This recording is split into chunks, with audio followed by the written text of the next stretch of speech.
inside or outside, Eric? I'm happy to take left. Okay, I'll Want to take take right. right? Here we go. Okay. All right, so your coughing gloves are down there. The coughing gloves are down there. I think this is our pop-up. Pop-up tent. Oh, it's yeah, if you need it. But We're gonna have the gonna sun be in our faces right. in It like might an be hour. a little breezy. There are sandbags around. Yeah, I'm exactly. gonna take this out of the way. Yeah, sure. Love to go get that. You have to go to the bathroom, Eric. Yeah, I'm gonna go to the bathroom and then should be Nick, what time's the anthem? 7:45? 7:40. 40. Okay. Yeah. Yeah, but figured we could like take turns. Yeah, just switch off. Yeah. Who's spotting and then who's one person banter. color. Yeah. Yes. Yeah. Call the game and color. Yes. Yeah. Call again. And then we'll switch off. Yeah. That should be fun. I saw there's on one of the boards they're not going to allow tomorrow and Sunday. They're shutting down the bridge, so I think to be able to have more people up there, yes, because there's only one side that you can't go on the other side. Right. I'll be right back. Okay. I have speakers way down there pointing at the bridge this year, so they should be able to hear you a lot better. Oh, yes. I actually, you can't do it this year with the construction, but I had always suggested for like the last 5 years to actually physically put the speaker under the bridge. There's a ledge there, under there. And it would like be incredible. Like it would totally magnify everything you say. Huh. See how there's a ledge? If you look on the left side, it's the same on the right side. I row under it every morning. Yeah. And so and it's a wide ledge. You could very comfortably put a speaker in. And the water's really shallow. If you have a pair of boots, I could even do it. You can just wade through the water, and you just put it on the first ledge. It doesn't need to be in the middle of the bridge. Yeah. But even if you even hear a person talk under the bridge, you can hear it from here. Oh yeah. Kind of like Grand Central Station. Yeah, it's like that spot. Yeah. What's your name? John. John. Kevin. Hey, Kevin. Because you're the first person I've talked to that's been amenable about the bridge. And I've been saying it for years. You know, I remember last year was the first year we kind of doing the audio. They're like, Yeah. oh yeah, no, it doesn't need to hit the bridge. And then I get here, and you guys are like, It it needs to hit the bridge. Yeah, people And I'm can't. like, what do People you- can't hear it. Right. Yeah. Right.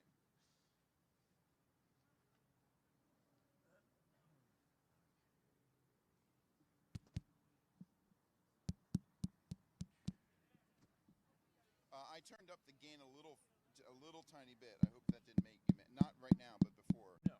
Yeah. No. Just a notch, and it made a huge difference. I could really hear it.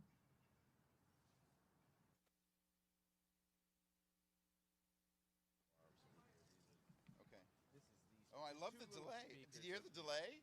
Yeah. So I'm an organ. I play the pipe organ, Oh, and yeah. so we have that.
Test. Yeah. Oh, there it is. Okay. There we go. Okay, got it. It was just a switch. Yep. Oh, and Hannah, we got a speaker against the bridge.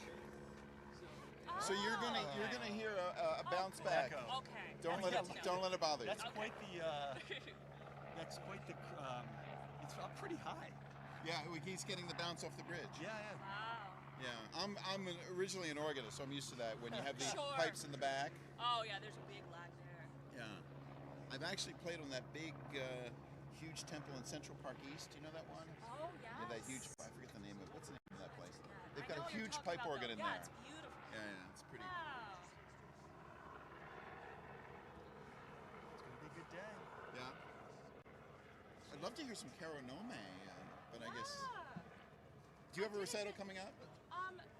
Not at the moment. I actually did Regatta here in Boston this Oh, did you? summer. Yeah. With what group? With NEC? With no, I actually run a little summer festival here. What's it called? Boston Summer Opera. Oh, I've heard of that. I've heard of that. Great. Oh, I'm glad to hear that. Yeah, Yeah. David Small was singing Right. Regatta. Yeah. I I will certainly tell you though if I have things coming up. Right now it's just kind of audition season, you know. I have a house in Italy. They do a Macerata opera. They did Rigoletto over there, but it was a sort of a Eurotrash version. So they had the stage. Under the stage, there were like 50 people like squirming and all this, and they didn't. Sounds German. Yeah. Well, it was Italian, but yeah. Oh, okay. Those Regatta. Yeah. Is there? Maybe it's good to have two pens. Yeah. Oh yeah. Do we only have one? We have one. Let's see if we can go find another one.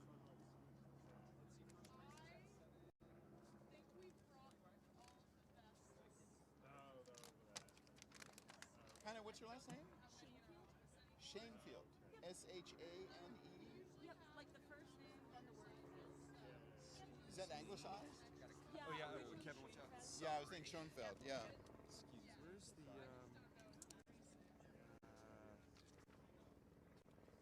Hey, where's the sponsor page? We haven't got any. So, well, we have sponsors. We haven't got any right. notes. I saw Mason yesterday. He said maybe today, definitely today. Okay, so we don't need to worry about. Yeah, don't worry about Oh, so sponsors. Eric will have to suffer my saucy banter and spicy I repartee. guess he will. Even Oh, more so. I hope you're ready, More Eric. than normal. I hope you're ready. All right, you guys ready? Yeah. Yeah. Yeah, sure. We'll detach the mic for her. Okay, good morning, everyone. Welcome to the 60th Head of the Charles. And we've got a beautiful morning here for everyone. Conditions look really nice for the veteran scullers this morning. But to kick off this year's regatta, we have a good friend of the Head of the Charles, Hannah Shanefield, who's going to open soprano, originally from Philadelphia, graduate of the New England Conservatory, and recognized across the region for her performances on the operatic stage and her work stage directing and producing. Hannah, welcome. Over to you.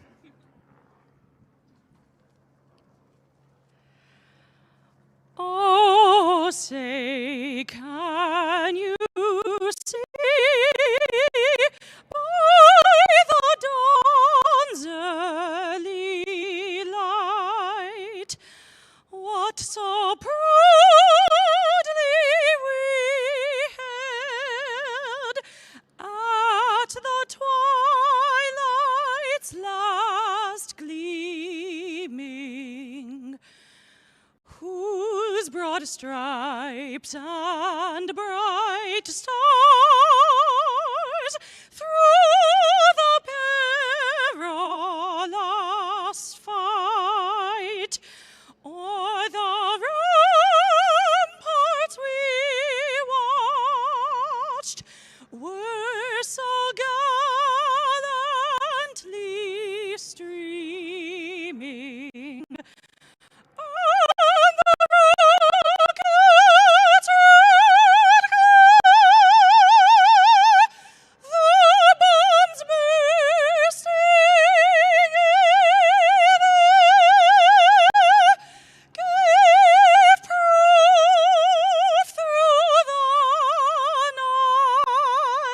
night that our flag was still there. Oh, say does that star-spangled banner yet wave o'er the land of the free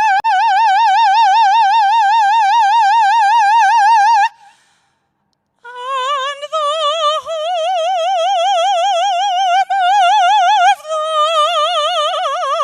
of the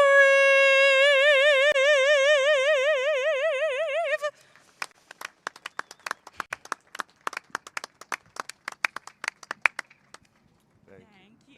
Thank you. Nice portamento. Thanks. I already know who you are.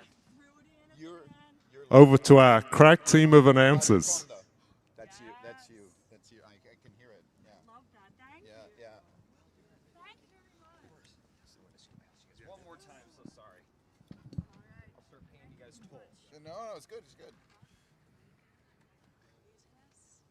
Going on here. Well, after today, it's sort of Yeah. I'm gonna go see if I can find one.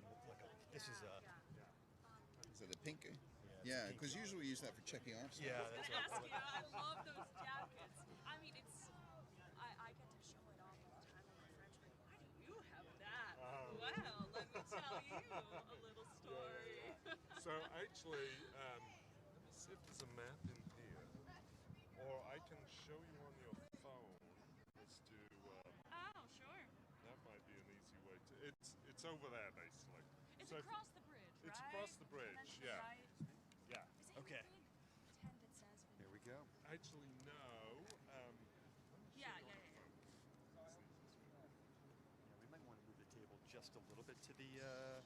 It's the second parking lot over there. So That should be good. So, oh yes, so Oh, this okay. parking lot, I think it's actually Yeah, to make sure we can get this going. there. Okay. They made a formal entryway from the parking lot. I see. So there's, Let's see if get the. Great. so yeah, that's the one.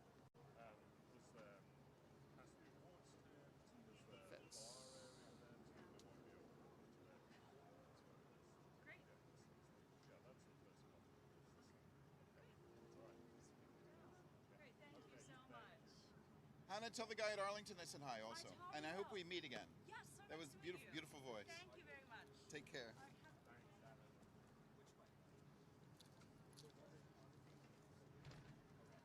All set? I think so. I think we're all set. We'll start chit-chatting once we see them get to Riverside, I guess. Yeah. Did you see on the app? Have you got the app? Yeah, it's got the app. I was going to say, because there's this live track thing. What does this mean? So this actually, my understanding is you can track some of the boats as Really? they start. Yeah. Oh, this is the thing I've been asking for years. That it's like a ski race, where so you do they can have- say how do they number do that? 10 is in I third. don't know. Do they have like a chip in the bow markers or I something? wasn't clear if the athletes have to do something to Or is it opt like into a, it. or is it like a, like AI, like it sort of estimates where they are? I don't know. I only saw it last night. It Yeah, was on I the, didn't even notice it. What's Yeah. it called? It's It's live, it's live on the track. app. If you go install the here. app at the bottom of the app. Oh, okay. Okay. It says in progress now, on course. Yeah, okay, so we've got Okay. 7 on course now.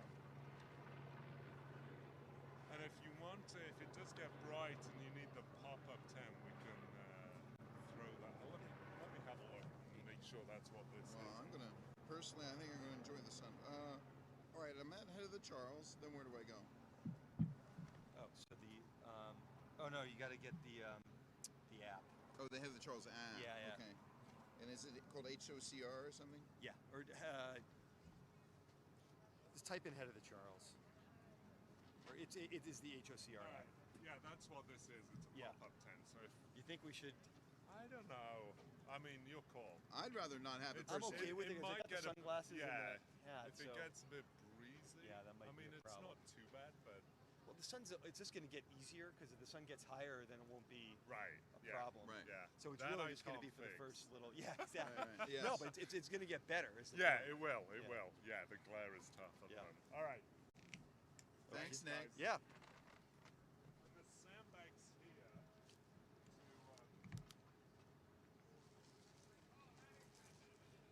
Is this for These are for the. pop-up? Okay.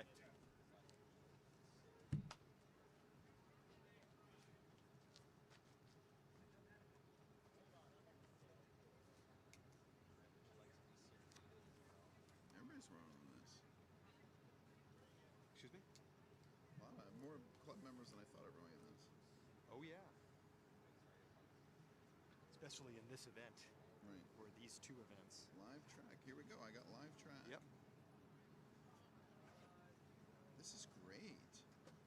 It's a good app. It just problem is, and this morning we'll be fine here. Yeah. When I used it last year on like Sunday afternoon, Yeah. the Wi-Fi crashes. So it's like, so you weren't able to like get much updates, but There were too many users. Maybe. too many users. So it all bogged down.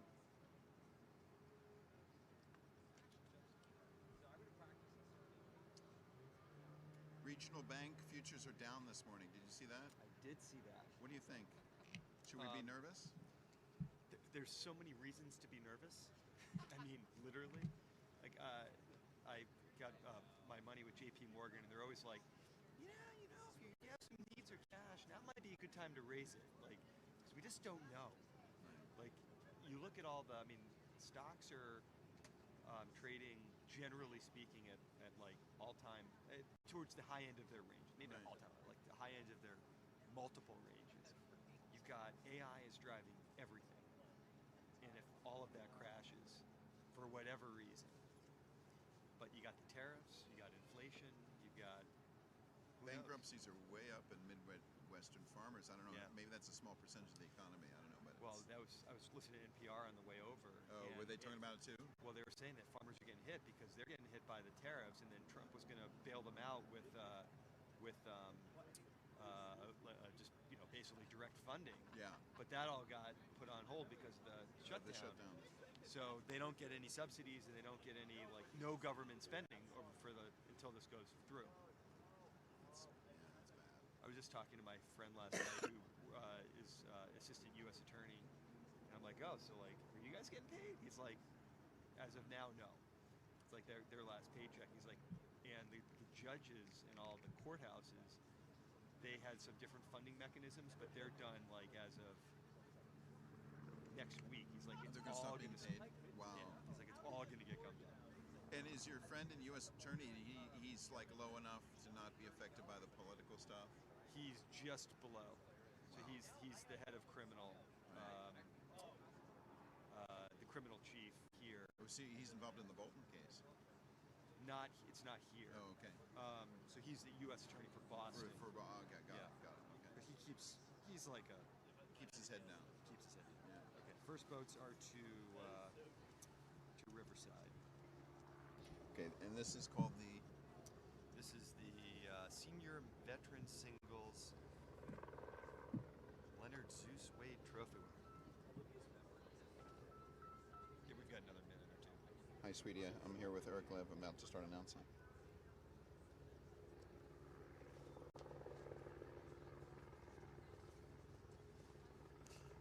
One thing I was thinking of getting, but getting a stroke coach. Oh, really? Greg Stone usually has his for when he does the eights, but a little less relevant, I guess, in the singles, Wow. especially the old guy singles.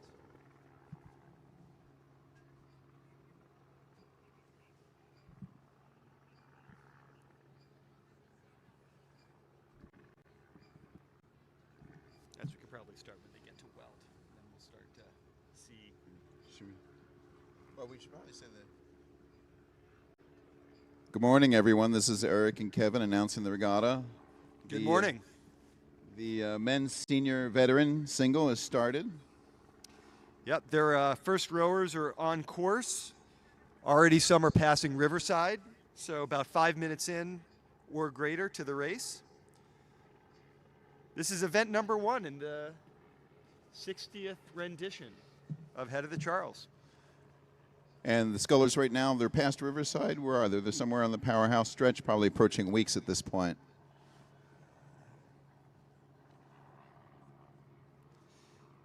So this first race of the regatta features the most experienced competitors, spanning the 70, 80, and 90-year-old age divisions. The top 3 finishers in the 70-plus division from last year have all returned and start in order, with bow number 1, James Crawford of Evergreen, Richard Anderson from the Midwest of Northview, it's bow number 2, and Greg Stone of Cambridge Boat Club, a national team oarsman and father of Olympian Jevy Stone, is competing in his 51st Head of the Charles today, and he is bow number 3.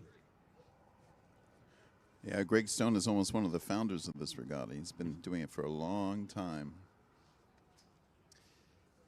Went to Harvard. He was the U.S. national sculler. So Union Boat Club's Don Besser moves into the 80-plus age division of this race this year, and he's starting at bow number 13. So that's the first of the 80-plus division. And Christopher Collin is the most senior competitor in the race today. You know how old he is? How old is he? 93. Ooh. He's starting at bow 63. He's got Carlo Zezza beat. Yeah.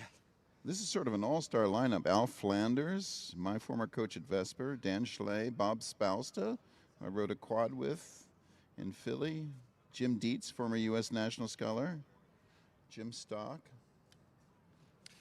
Some very accomplished rowers. Yeah. It's a little bit choppy down in the basin, we heard, so they might have a bit of a rough start for the singles. Yeah, it'll be it's a north wind, so headwind on the powerhouse stretch, which means it could be a little wavy there. I think it was 10, 11 mile an hour winds this morning, so nothing crazy, but still enough to give the competitors a little headwind.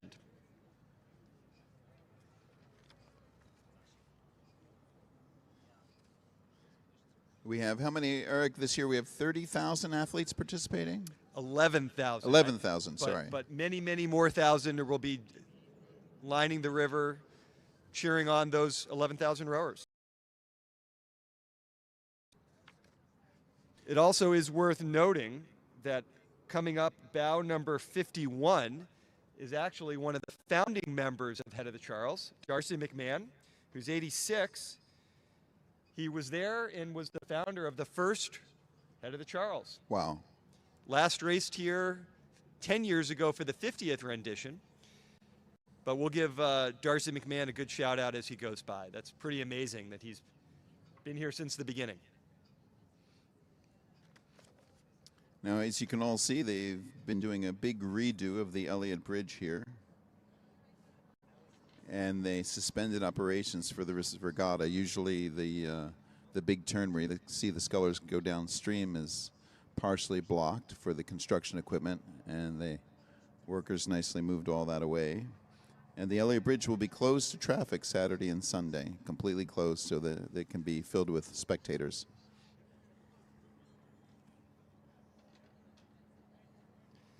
So the course record for this event is from Richard Kendall, who was 80 years old when he set it back in 2010 with a time of 19 minutes, 50 seconds in change. Time adjusted for his age, right? I think So that it's- was the actual time. That's pretty That impressive. was the actual time? Yeah.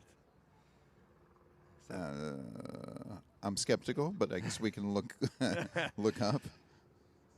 Must have been a lot of favorable winds that year. I would think, yeah.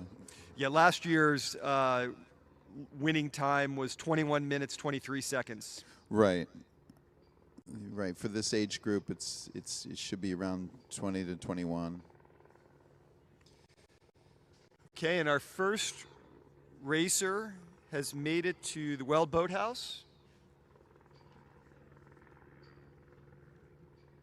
less than a mile upriver from here. So we're sitting here on the race course at about 2.5 miles out of 3.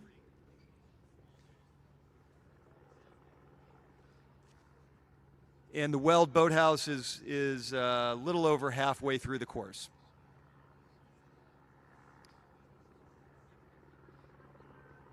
So yeah, James Crawford, our bow number 1 sculler, the winner from last year, made it to Weld in 11 minutes 54 seconds. He's still in first place. Right now, bow order that we will likely see coming into view here shortly is in order, bow number 1, 2, and 3. And I'm sure everybody realizes there's a Head of the Charles app you can have on your smartphone, and there's a live tracking down in the low corner of the app where you can live track this as we watch.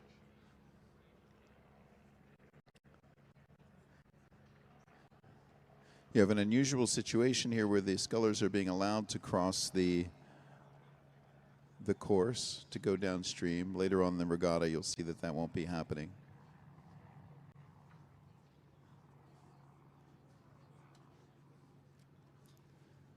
Yeah, it looks like it's going to be a great day for racing. Nice sunny day, warming up.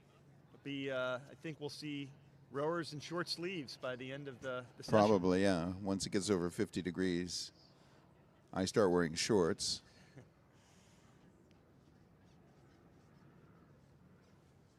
The orange buoys are the official course buoys, as you see on the big turn here. The white are just for safety, to keep separation, since people are allowed to stick their oars over the orange buoys. They just can't put the hull of the boat over them. So in past years, it was possible to row through the far arch of the Elliott if you didn't make the turn tight enough. Obviously, that's going to be different this year. Yeah, it shouldn't be much of a problem for the singles and the doubles. But when we get to tomorrow and Sunday with the 8s, and you get 3 8s across, making it through the center arch could be a little tricky. Yeah, it could be a little tough.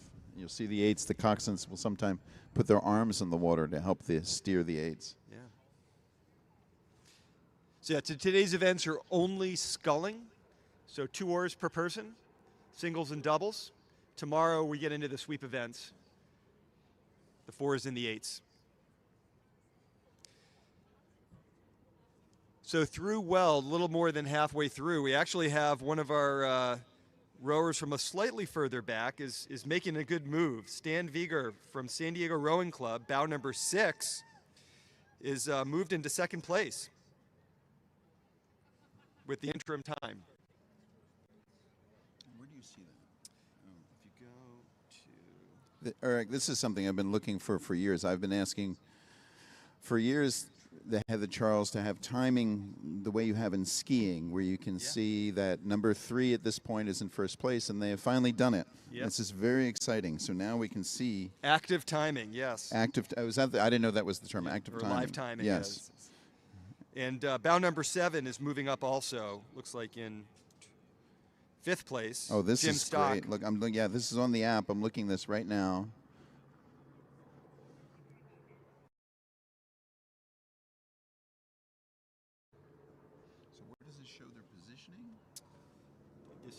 It's just in order. Oh. So 1 is still in first place, Okay. bow 6 is second place. Oh, based I off see, the I see, timing. I see, Or okay. you can see it on the right-hand side. You got it.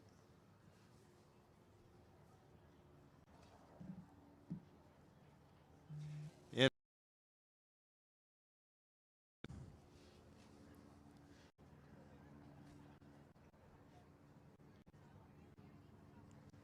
yeah, bow number 1. Evergreen, James Crawford. Keeping a pretty tight line around the red buoys.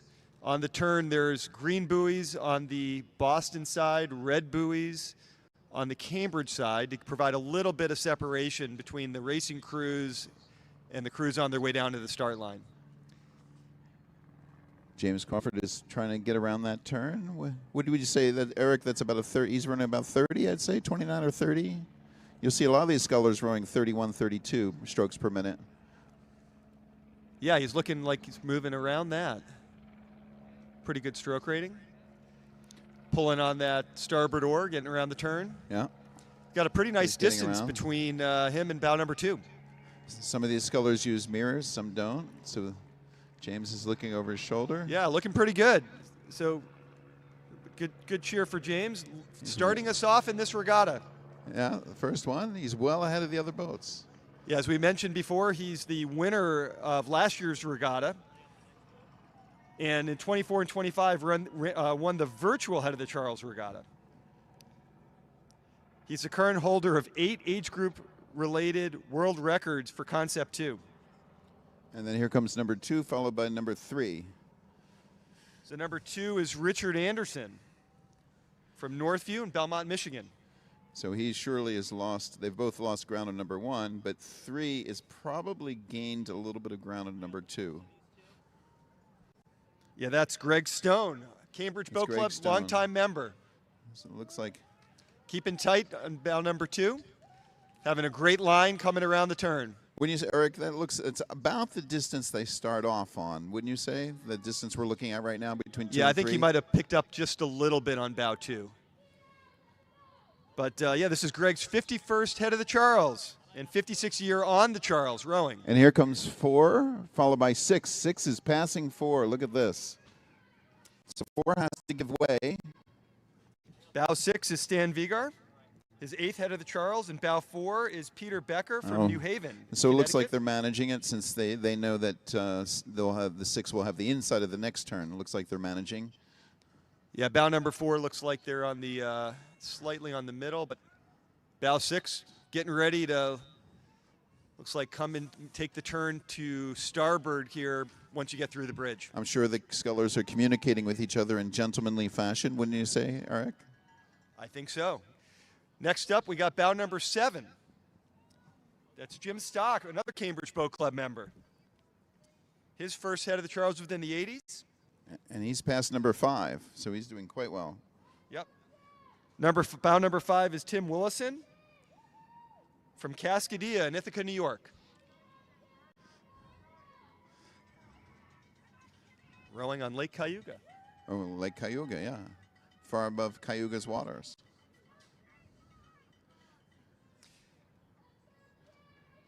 Yeah, so through Cambridge Boat Club, of the rowers that have made it through here so far, bow number 6 has moved up into 2nd place.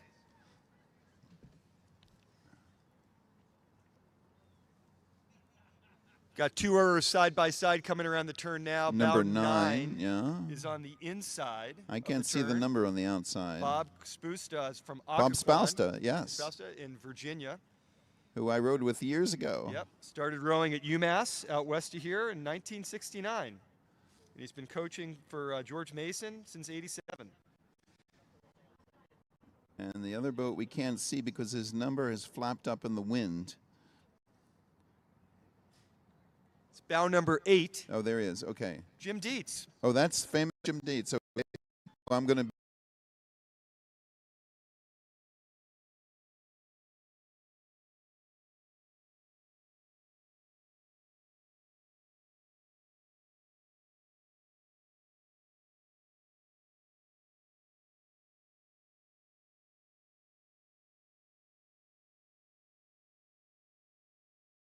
Dan From Chalet. New Haven.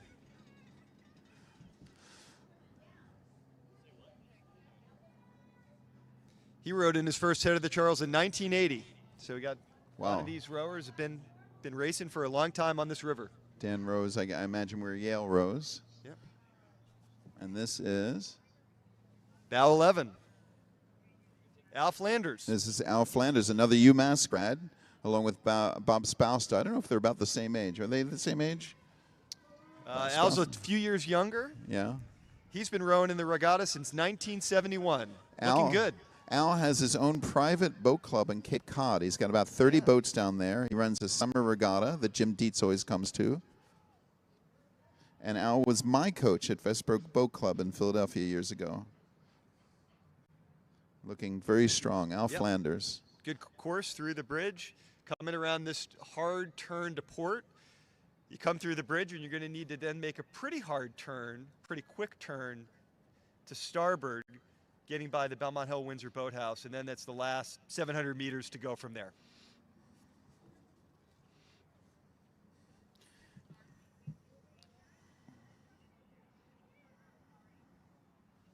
So coming into view next is bow number 12. Who's that? Andrew Nelson. Andrew Nelson. From Anywhere, USA. Anywhere, yes. Okay.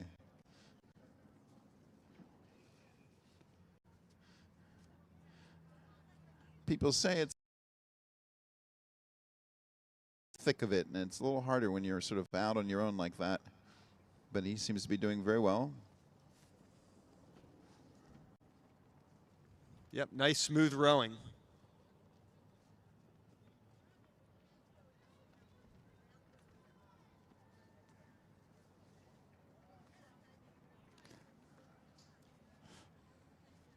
Coming up next by us in the bridge is bow number 13.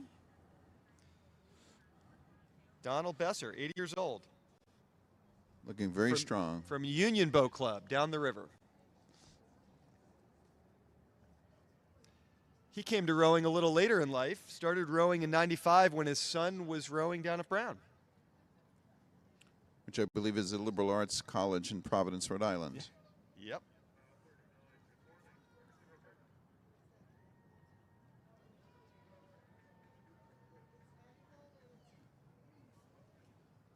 Union Boat Club, Don Besser, 80 years old.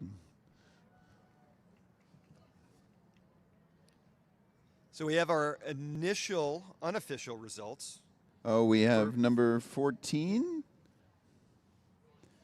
that had some difficulty turning, but they seem to be back on track. That's Jonathan Rourke from CRI down at the other end of the river, coached by John Smith. We're not allowed to give specifics about people missing buoys because the referees take care of that, but I think we're allowed to say that there was some difficulty back there. And right behind him is bow number 15. Cambridge Boat Club member Bob Lee. Bob Lee, one of the earliest people at MIT on artificial intelligence and Lisp processing, which is a recursive computer language. I always tease Bob about that. I say, Bob, you're on the ground floor of artificial intelligence. He denies it. He's too humble. Bob Lee. Looking good, Bob. Bob looks to be rowing about, what was it? I'd say about 27, 28, Eric? Yeah, about right. Yeah. Over the years, and yes, knows exactly where all the nooks and crannies are and how to. He's very tall. He's Bob Lee is about 6'4", I'd say. You can't tell so much when people are sitting in the boats. He's a very tall man. Want to give a shout out to my wife Francisca, who's listening, and my family over near Berlin, Germany, who's listening to this regatta live. Great. Well, unofficially, Jim Crawford from Evergreen has won unofficially with a time of 21:23. That's a decent time. Which is basically the same time he rode it in last year. Bow 6, second place, 21:49. Rick Anderson, bow 2 in third place, unofficially. Now we got 3 boats. Number 17, number 23, and number 18. So 23 is blazing. Yeah, bow 17 is Carlo Zetza, Cambridge Boat Club member. His spouse Margarita also rows in this race, and they've been have a combined 30 wins. So Carlo Zetza is 89 years old. He is the former stroke of the Harvard Varsity 8. And he's rowing at 89 years old, looking very strong. Yeah, looking good, Carlo. Bow 18 is Tim Wheatley from Merrimack. He's an Australian, but lives up in Beverly. And bow 23, who's in the first of these 3 boats, is Tom Erickson. Also started rowing a little later in life at age 61 after recovering from a cycling incident. He teaches and rows at Middlesex School up in Concord. Oh. making a nice move through through those rowers. He's moved up quite a bit. And all these scullers are age handicapped, right, Eric? No, this No, is, oh, this 70 is plus, open. 80 plus, 70 90 plus, no handicap. All right, that's straight out racing. Yeah. Or these, yeah, those last few were in the 80 category. Is 28? That's Michael Hendry from Bear Island out in Redwood City, California. Oh, I've rowed at Bear Yeah, it's a Island. good That's spot. a big. It's a lot like the CRI of the West Coast. It's Yep. a big community rowing operation. Lots of 8s and 4s and everybody. Yep. Beautiful place to row out on the San Francisco Bay. The seals follow you when you come back in. Yeah, he's a former national team member, but first time out here since '95. Here's number 20 and 19. 20 is past 19. 20 is Fred Chernoff. He's been rowing for 15 years and competed in 100 races. And 19 is Alan McLennan from Cape Cod Community Rowing down on the Cape. in Oh, Harwich. that's probably. Oh, that's not. I don't think that's Al Flanders' thing. I think that's a different place where he rows. Yeah. So Alan's been rowing on the Charles since 1957. And we don't think Fred Chernoff is related to Dan Chernoff, do we? I don't know. Okay. It's a good question. Yeah, I wonder. I think Chernoff doesn't Dan Chernoff spell it with one F? I'm not sure. So Bow 21's coming next. That's Leland Colchu from the Blood Street Sculls in Old Lyme, Connecticut. He's in the neon yellow. Yeah, you can tell all these boats in this whole regatta. This is the point where they really have to crank to get around this turn. I have to confess, one year I was in a Yeah. double. I had trouble getting around this turn, and my double partner has never stopped mentioning it. Bow 31's making a move on the inside of the turn. That's Michael Tabay. He's moved up nicely. He raced in a Cambridge University Blue Boat in 1966. And number 29. 29 making a good move too. That's Edward Woodhouse from Exonemo. Wellesley, Massachusetts. Old Harvard alum, rode on the team. He's 72 years old. Oh, now we got a whole bunch up here. It looks like they're having fun. Yeah, Bow 37's leading this pack on the buoy line. That's Hank Kerner from Pocock Rowing out in Seattle. He's passed a whole bunch of people. Being, Yep. being from Seattle, I'm sure he's happy to see some blue sky. He's right in front of Bow 30, which is Fred Krupp from Maritime Rowing in East Norwalk. In Bow 22, in the white, is Rick Bailey from CRI up the river. And then 32. 32 is Craig Redinger from Beaver Creek Sculling in Charlottesville, Virginia. That's close to the boathouse here. He's on the outside of the turn. Then 34, Eric. 34 is Kim McKnight from Cascadia in Ithaca. Recently retired from farming, but not rowing. Ah, I'm a farmer. I don't know if you knew that, Eric. I did not. Yes. I raise olive trees. Here we are at number 24. Bow 24, Wallace Murfitt, 79 years old, another Bear Island rower. First competed in the head of the Charles in 1967. You might think that yellow boat is an Empacher, but I believe it is not. I think it's a different make. Yeah, looks like a Hudson. Oh, is that a Hudson? Okay, made in Canada. Looks Here's like we got another CRI rower number coming here. 25 in a Philippi. This is an Italian boat. Yep. Dennis Holler from CRI. And on the outside of the turn, just in front of the boat Number house here, 36. is 36, yeah. That is Roger Payne from Virginia Rowing Association, another Charlottesville, Virginia rower. He's been a rower for 55 years. Charlottesville, home of University of Virginia, founded by Thomas Jefferson.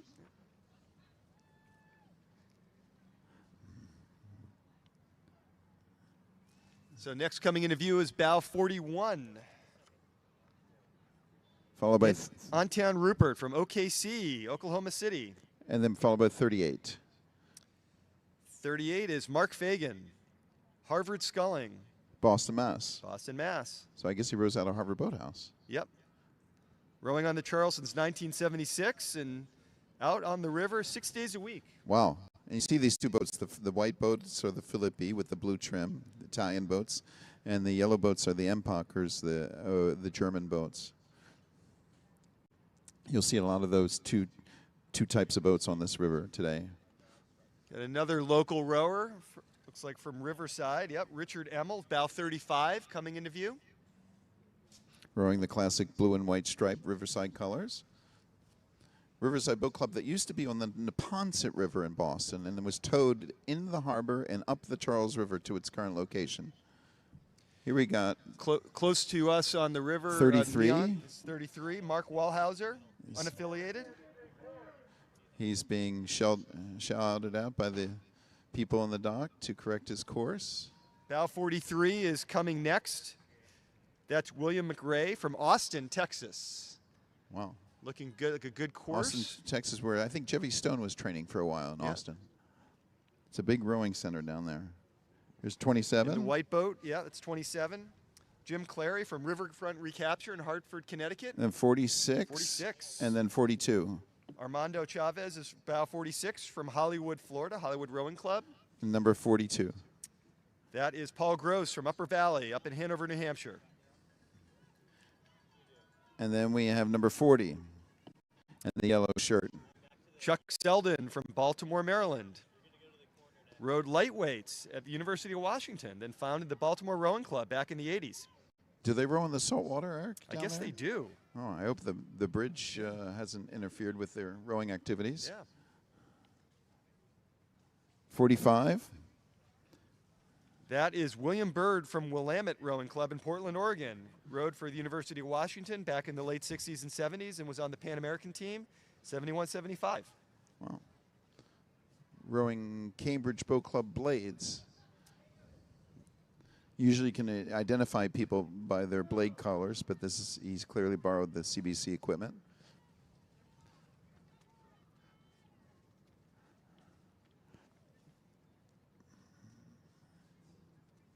And that's number 44 coming up. That is Robert Bedigol from Salisbury Boat Club in Salisbury, Connecticut, outside of Hartford. First rowed in the head of the Charles in a pair. I guess Wow. you could do that back The in old 1976. Weren't they going to bring that back? I think if you were, you could ask if you were a national team rower. They had one or two a few years ago. But Right. I think it's unofficially the answer is no, you're not allowed to. Right. I know people have talked a lot about the pairs rowing in the head. The problem is such a hard course to steer. Yep. And the pair, wouldn't you say, Eric, is the pair is the boat that flips the most easily. It does. I am myself have flipped in a pair. Yeah, so Robert, who's rowing by here, is a proud cancer survivor. That's And great. he's-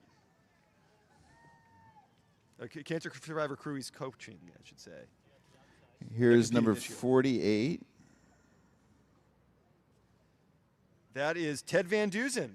Oh, from Watuppa. I was wondering because I said this man 48. I said he's rowing the old Van Dusen carbon fiber oars. Ted is He was a pioneer in carbon fiber oars.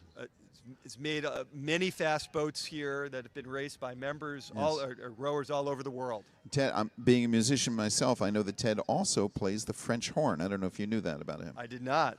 Bow 47 coming up behind Ted is Eric Danneman from New Haven, former Columbia lightweight, 81 years old. And I believe Ted Van Dusen got a nautical engineering degree from MIT. Yeah. Here's someone coming up, checking the course carefully. Bow 39, Pete Donaghy from Green Mountain in Milton, Vermont.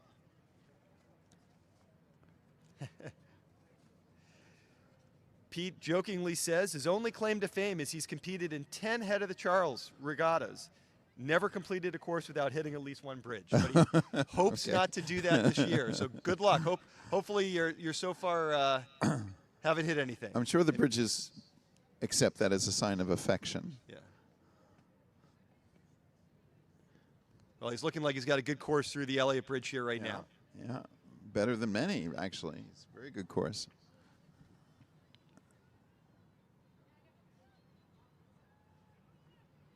This is 49, I believe. Kerry Ahern from Corvallis, Oregon. 3-time Head of the Charles winner, 2019, 2015, 2016, and a cancer survivor. Wow. 2025. So great to see you back on the river, back in Boston. And of course, the other problem with making this turn is this is about the 2.5 mile point, and they're somewhat delirious, regardless of level, whether they're veterans or young people. They've given it all by this point, and they're just trying to hold on for the last half mile. Yep, pretty much get by the Belmont Hill Boathouse, make the turn, get the straightaway, and head into a sprint. Try to bring the stroke rating up 4 beats or so. And maybe ask themselves why they're putting themselves through so much pain, perhaps.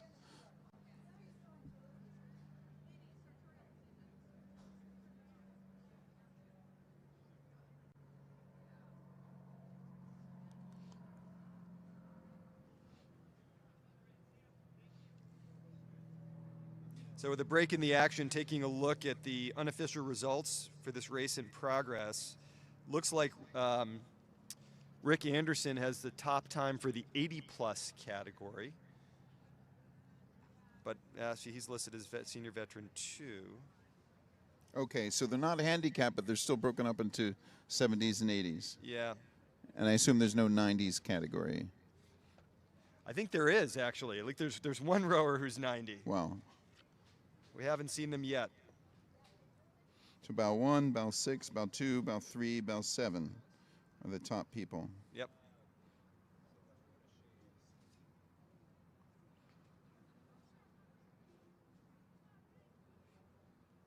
Wow, Jim Stock and Greg Stone, very close to each other, within about 3/4 of a second, both from Cambridge Boat Club. And I don't think those two usually scrimmage together. I think this was probably a surprise. Yeah.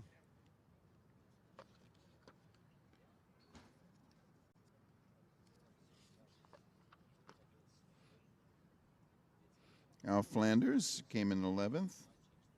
Or not in 11th. He, not the place, but came after bow 9.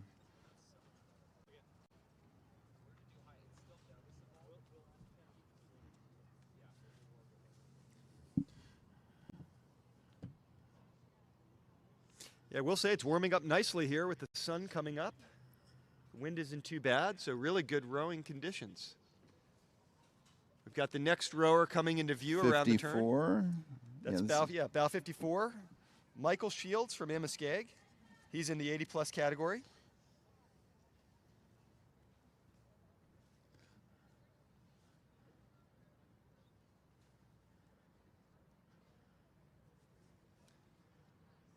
Looks to be rowing about maybe a 24, 25. Yeah, a little bit more relaxed pace, but Yes.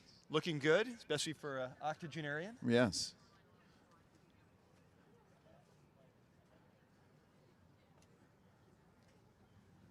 Looks like bow 55 is behind him, a little wide on the turn. That's Daniel LeBlanc from Virginia, Richmond, Virginia.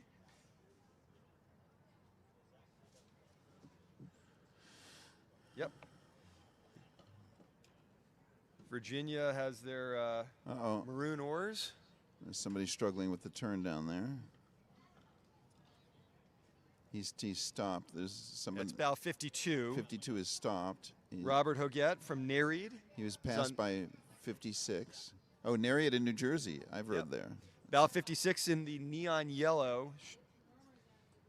That's Maury Wind from Saugatuck.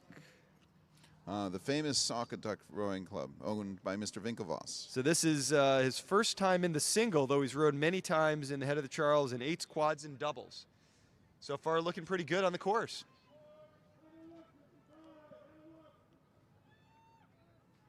Okay, here comes 56. 52 has gotten back up and running. Yep, 56 followed by 52, and then 50 after that. bow 50. Fred Good from Cambridge. The wind is blowing Fred hard up the river. And then number 53. That's Ben Jones from Cambridge Boat Club. Notable architect and real estate mogul of Cambridgeport, over by the BU Bridge, Ben Jones. Another rower, competitor, whose first time in this regatta was back in the 60s, 1966. So he was there from almost the start. Yes. And number 57. Matthew Chizowski from Carolina Masters Rowing down in North Carolina. He coxed head of the Charles in 1966. Wow. But started sculling for the first time for the 2024 last year's regatta. I see a lot of coxswains turn into rowers later in life. Probably a good thing. Yeah, we've got a few of them here. Just staying involved with the sports. We saw all the women now starting to put their boats in for the women's race.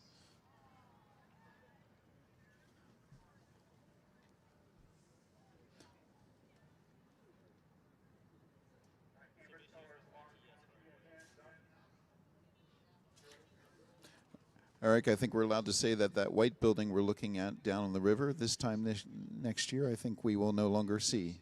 Yeah, there's a bunch of that building's coming down, and a bunch of work will be done around Memorial Drive, making it a little bit more spectator friendly. Yes. There's Margarita Zaitza launching, wife of Carlo Zaitza, who rode by here. She's from Latvia, was former Latvian national team member. National team member. Here comes somebody else coming up.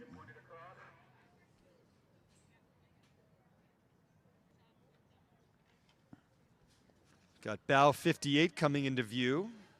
Another of our 80-plus-year-old rowers. Maritime Rowing Club, Edward Zerdy, his 18th year rowing. Where's Maritime? East Norwalk. Oh, yes. So they row, I believe, on the Connecticut, On the Long Island Sound, excuse me. Yep. Saltwater rowing. Yep. I have to wash down the boat every day. I mean, shoot anyway, but maybe even more. Yep.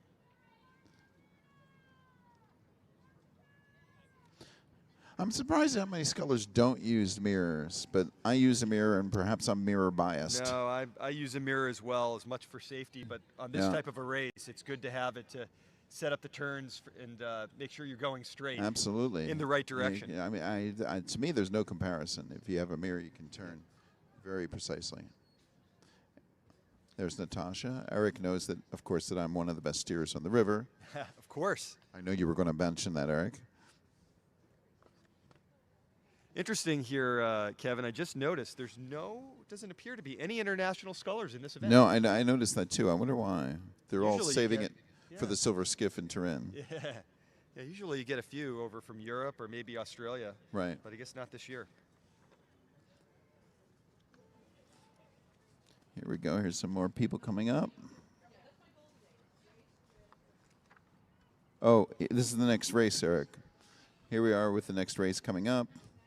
Number 1. Okay, yeah. Bow number 1 has passed a few of the scullers, so moving along nicely.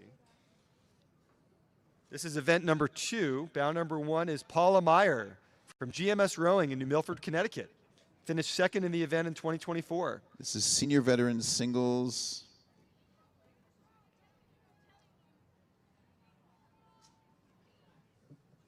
Moving along at a pretty nice clip here. A great course, tight to those buoys, getting ready to move over there towards the Cambridge looking side. very, very strong, number 1. And bow 51 of the first event is behind her, coming around the turn. This is Darcy McMahon from New Bedford Rowing. Darcy is one of the founders of Head of the Charles. Here we are. This is one of the original 1965. He rode this race. Yeah, he started rowing at age 10. Taught to scull as a teenager here at Cambridge Boat Club.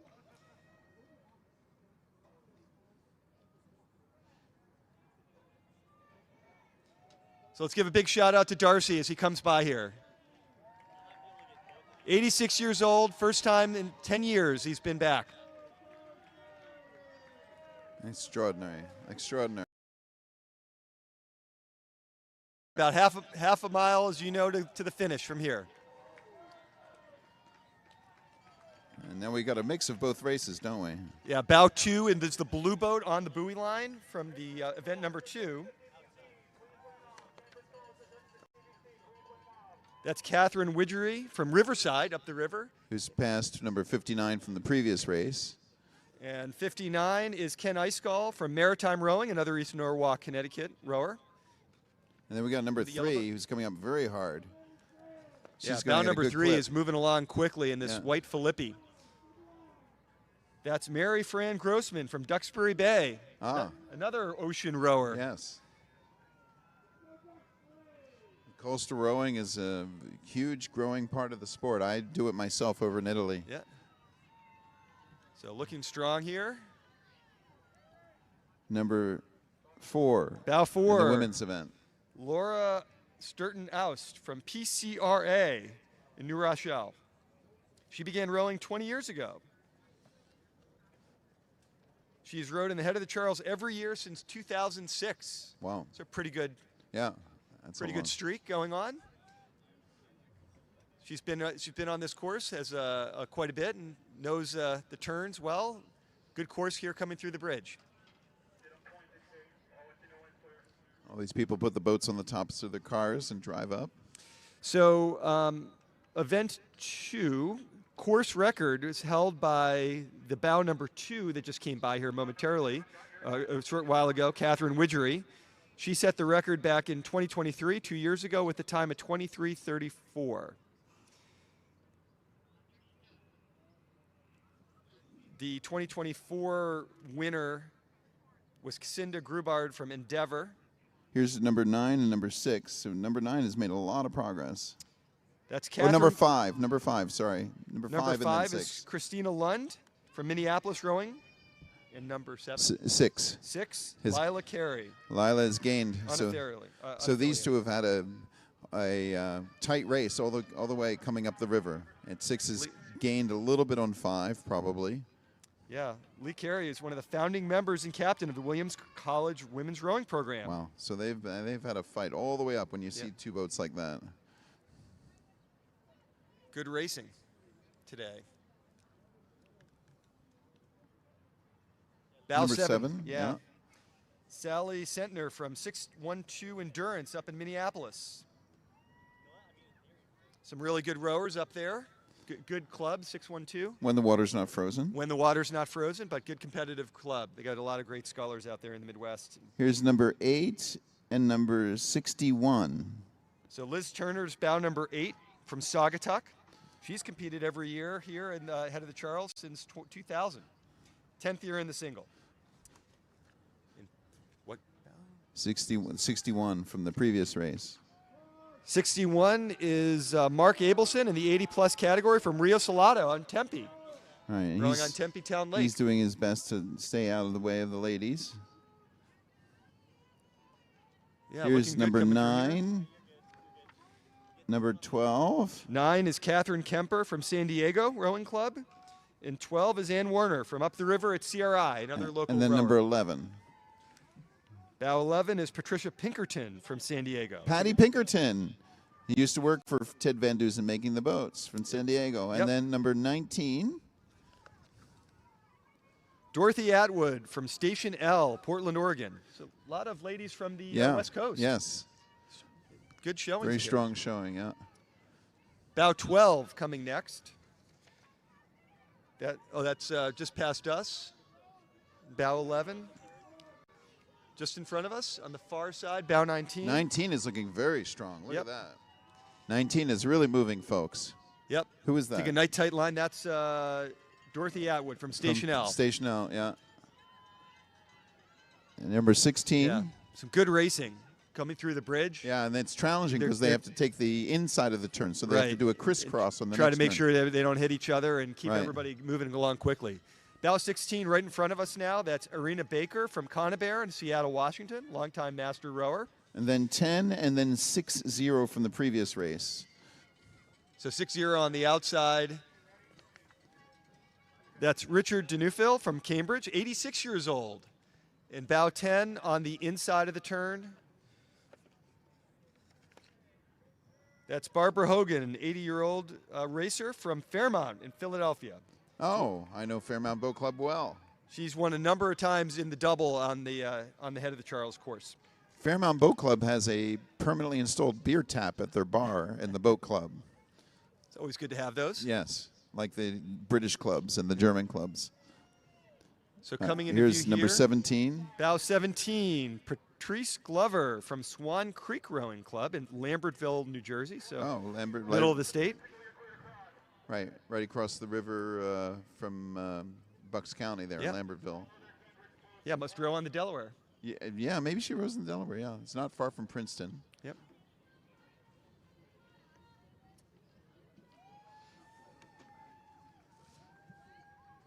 Got a very active scene now of people launching and arriving in front of the club.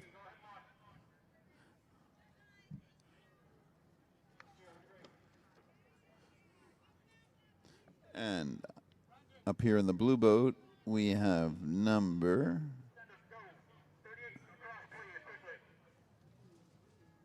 14. Bow 14, at least the first international rower that we've announced. It's Lynellen Long from the Thames Boat Club in London. And then on the inside, overtaking her is 18. Bow 18, Linda Porter from Potomac. And then from the previous race, we have number 62. That is Jim Mandel from Riverside up the river. 5th year at the head of the Charles. And then coming up in the ladies' race, number 13. That is Dana Perrone, another Potomac Boat Club member and racer. I think this is our first Potomac entry of the day, isn't it? You can always tell Potomac by the white star, red background, white star on their blades. Yeah.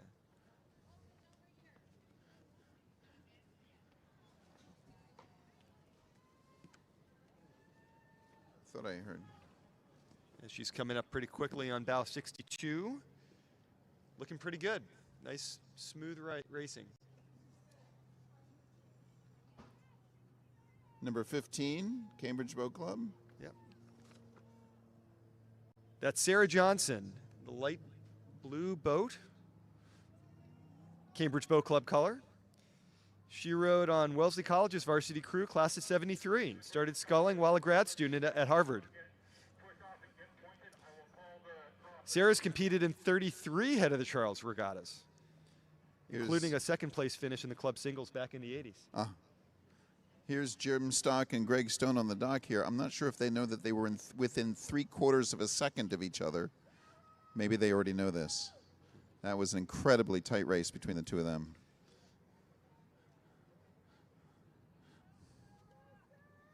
So here comes Sarah by the boathouse, Cambridge member. Let's give her a nice cheer.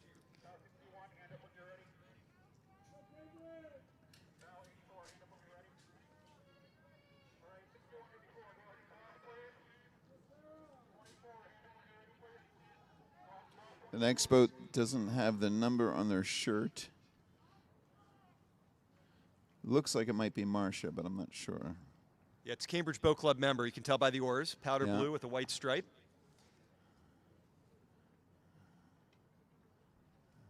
Could that be Marcia? Not sure. Yeah.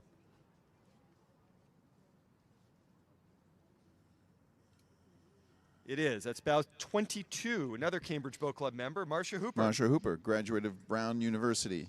Yep. She's been racing and rowing since 1974. She's also the co-president of the National Rowing Foundation and a Yes. former director and chair of U.S. Rowing. Yes.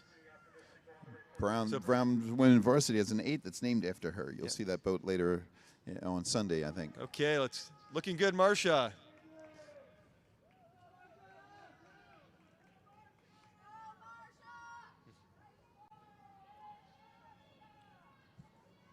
Marcia also rowing a Philippi boat. So unofficial results for this event, event number 2, bow number 1, finishing in first, Paula Meyer from GMS. The next, in second place, somebody moved up quite a bit, bow number 19, Dorothy Atwood. Wow. From Station L. Winning time, unofficially, 24:21. So a touch slower than last year, but pretty good time. How do I get to the next race here?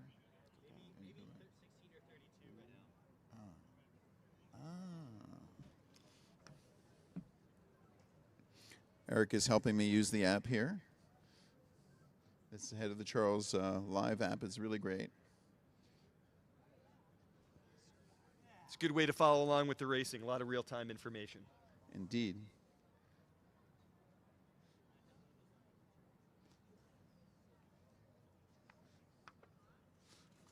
So we're at a very calm part of the river here, and you can tell by looking at the flag flying over the Harvard Stadium, there's a pretty good breeze out there. Yeah.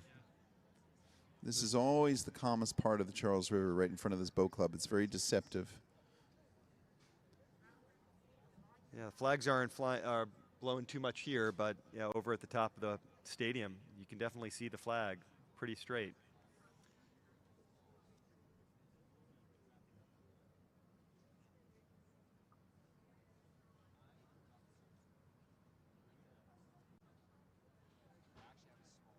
So I have that it's 48 degrees right now. What do you see on the wind, Eric? I don't see. I don't think it's, well, it's not blowing much here. Again, as I said earlier, it's supposed to be about a 10-mile-an-hour north wind. So a headwind at the powerhouse stretch, but other than that, And maybe a little bit at the finish. Yeah, right. And a side wind at the beginning of the head. Yep. Which is tricky, and especially in a single. So we still have a few more racers to go in event number 2.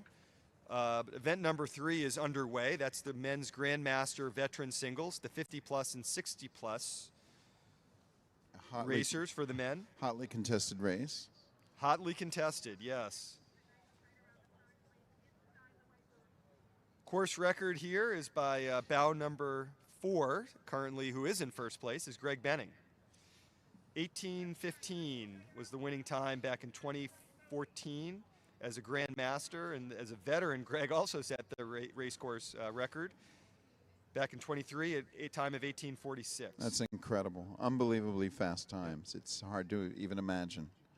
Yeah, last year the winning time for the 50-plus was Andrew McTaggart from Ridley Grad, 1908, and Greg set the won the 60-plus category at 19:15.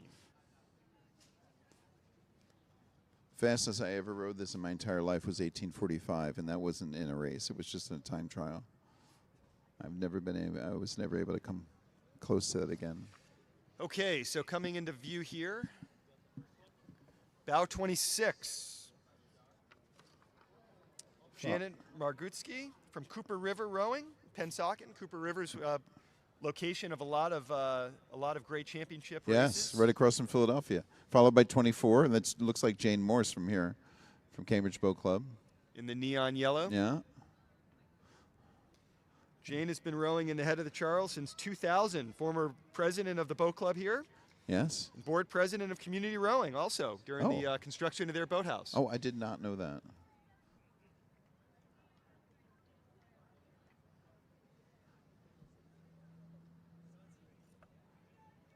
Yeah, both looking good, right? Good racing here.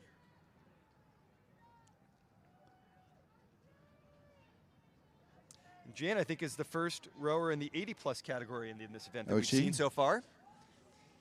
Yeah, looking great. Jane's out there. there. Give her a good cheer. We see her rowing every day out here.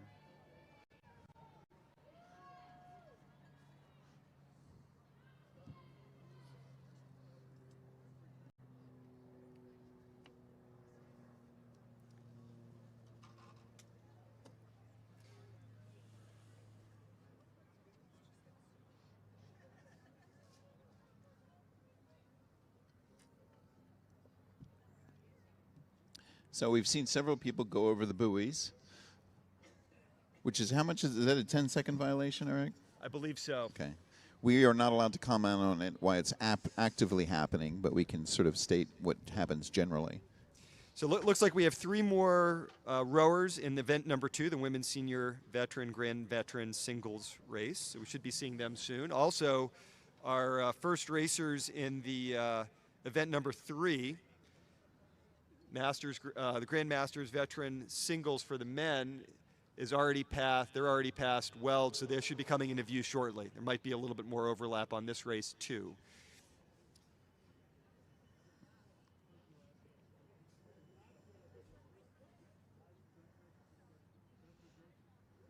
So bow 27 coming into view in event 2. Peggy Sadler from Upper Valley Rowing, Hanover, New Hampshire. 13th consecutive head of the Charles in her single.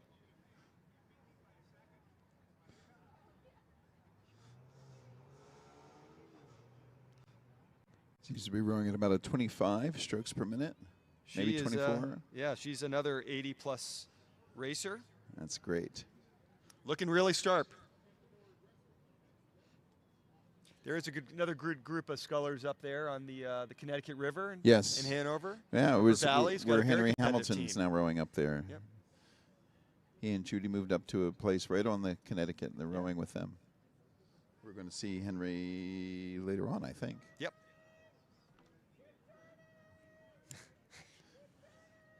You can hear some of the audience is advising the scullers. We're not allowed to advise the scullers, but you Yeah, the can course see is she's- it's a little tighter than in past years because the arch, the Cambridge Arch here, is closed to racers with a barge sitting right in the middle of it. Oh, that's so right. that buoy line that with those green, there's some green buoys on the outside of the race course are a little further into the center of the river than normal. So if you've been here before, it might be a little confusing to see that buoy line there. Right. Okay, that's so what we've they- got some of our first racers in event 3. Oh, look at this. Number 1 is storming up, but is being really chased by number 2.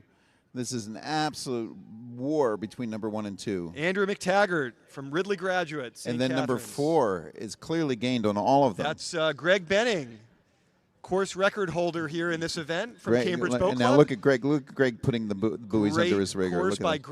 Greg. Growing a perfect course. He's been moving up, keeping those oars right under the buoys.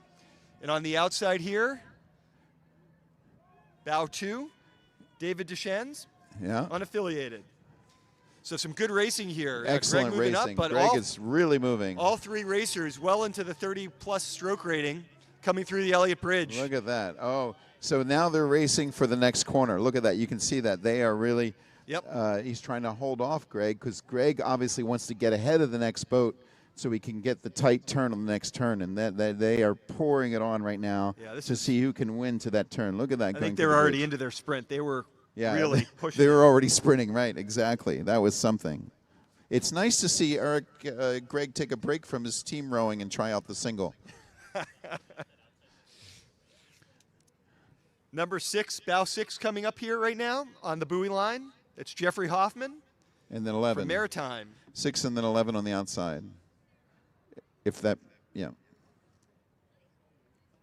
think that bow number 11, I think that's somebody coming in. It's from maybe coming in. Okay. Yeah. So the 11's not in the But race. so bow number 6, Jeffrey Hoffman, and from Maritime down in East Norwalk. Then we got 5, and then Push it. 3, and then 9, and then 7. 5, 3, 9, 7.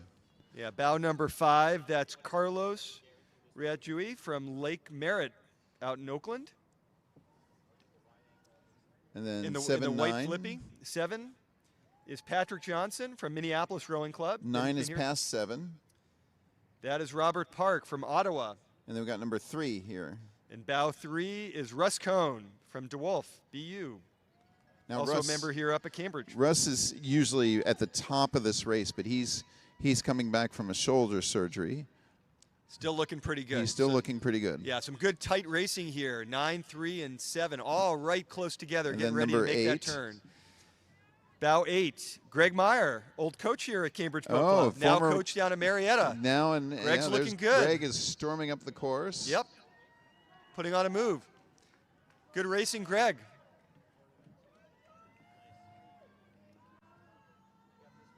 Number 10. So coming up here, bow 23. This is on the inside in a nice wooden boat from the last race. That's Joan Campbell from Cambridge Boat Club. First women member of Union Boat Club, too, and oldest women to row in the head of the Charles this year at Yeah, there's 88. Joan. Go Joan. She's being passed on the inside by bow number 10 in the event 3. That's Charlie Gagliano from Greater Columbus in Ohio.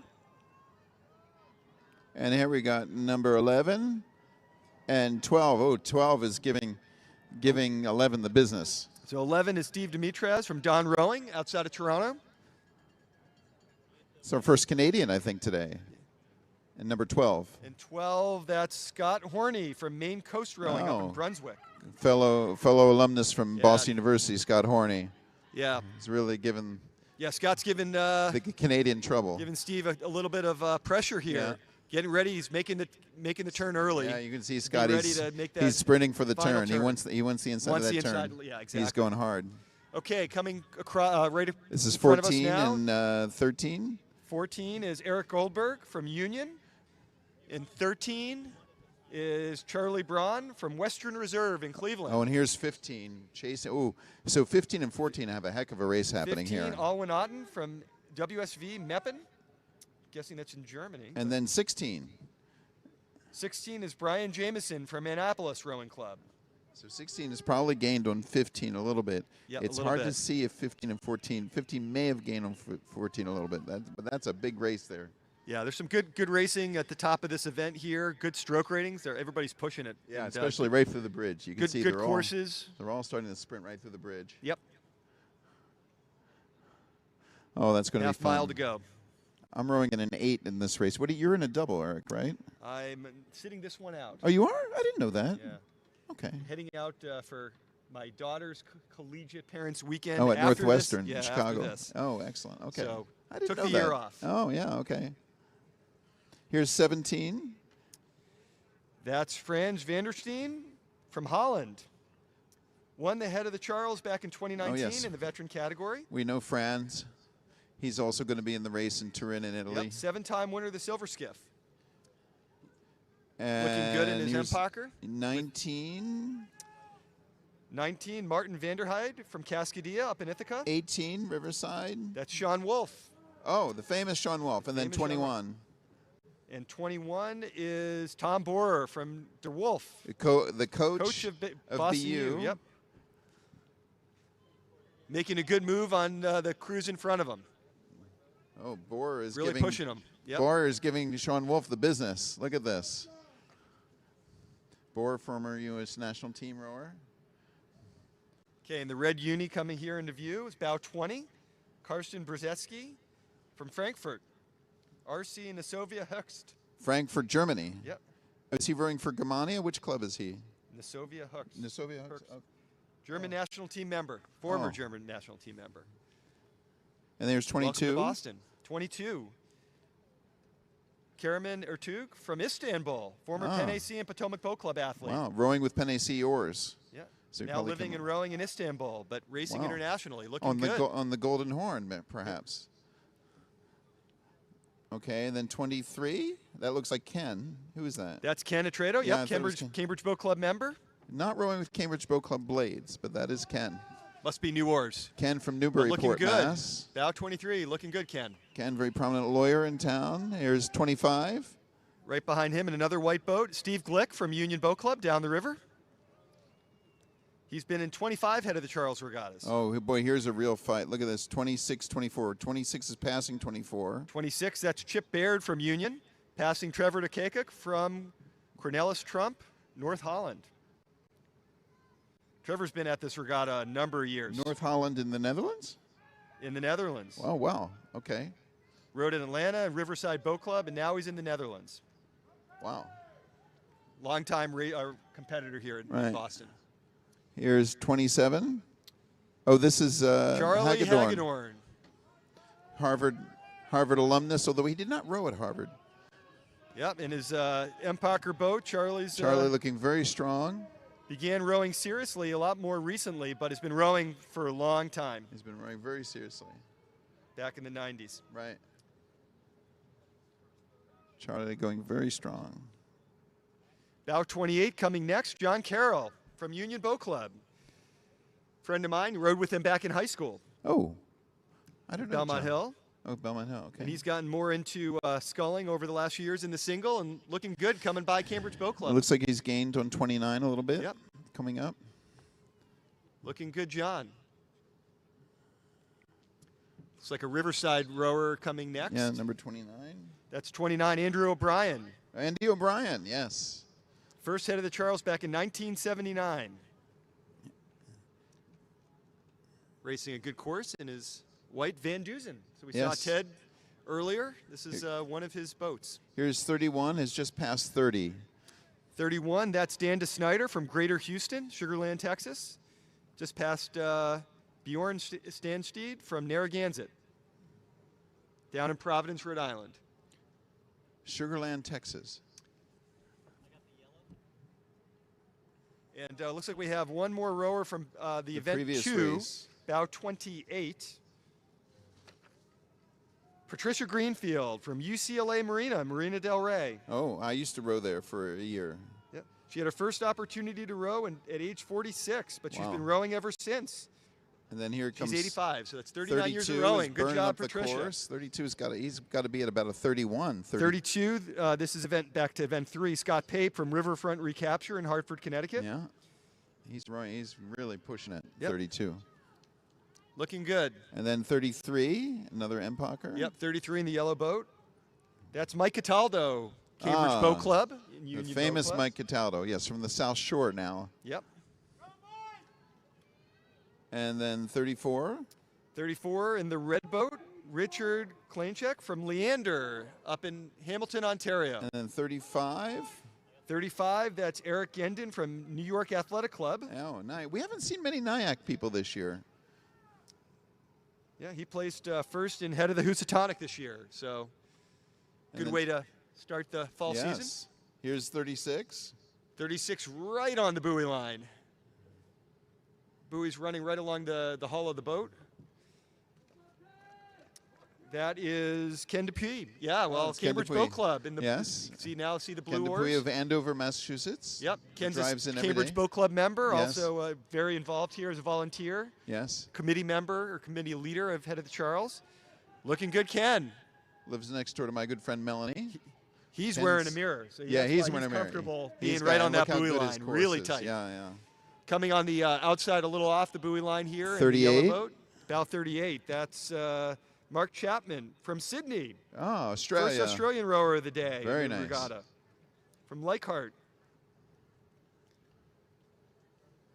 Looking very strong. The Looking Australians strong. are always Yep, very good, strong good in rowing. Good rating, good course. Here's number 40.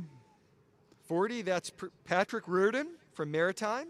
Maritime's got a good group of scullers here competing today. Yeah, where is Maritime again? East Norwalk. Here's Norwalk, okay.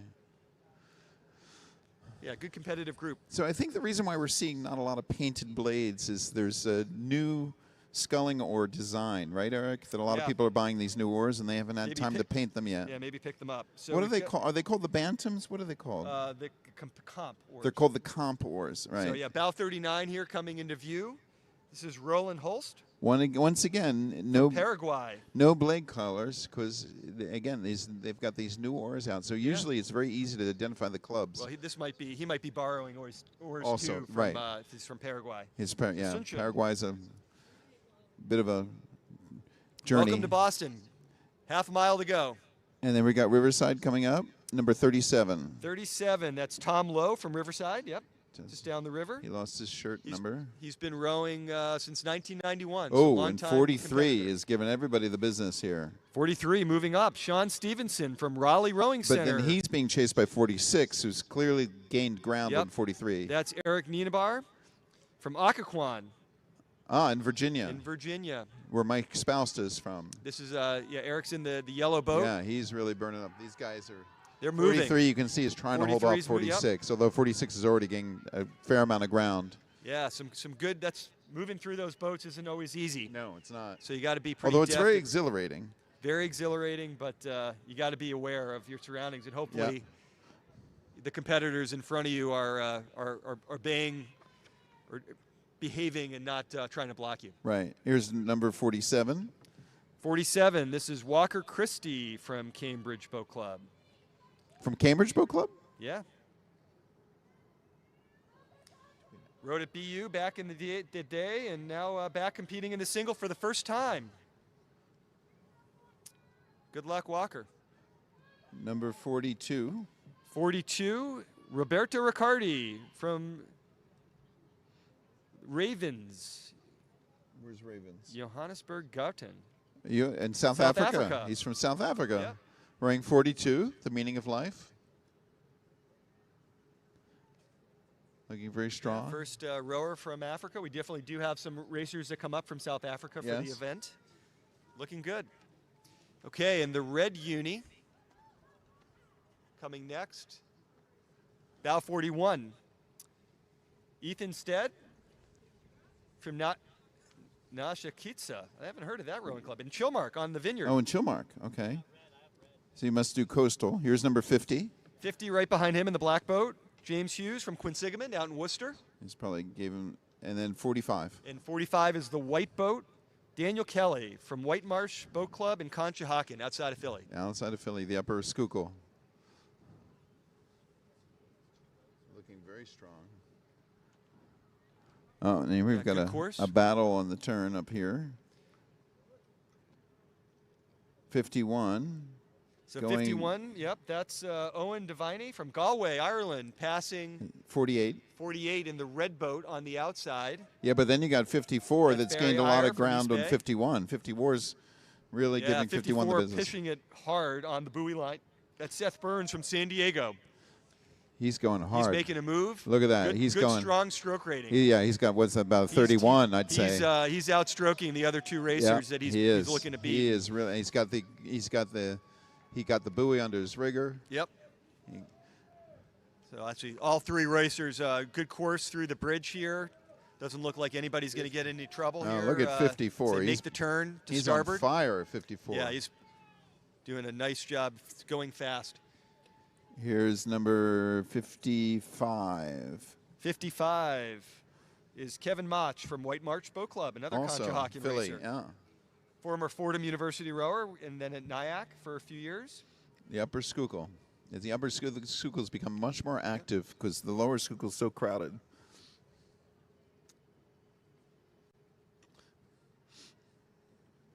I'll be racing in that race next week, Eric. That should be fun. Okay, that should be and it's a always quad. a good race, too. Yeah. It's a fun race. It's a very fast race because there's a current there. 52. That's Alan Akins from Cambridge Boat Club. Followed by 56. Yes. 56, yep, in the red and white uni with the neon yellow underneath it. John Ciccarello from Occoquan, another Virginia rower. Alan Akins from Dorchester, Mass. coming by.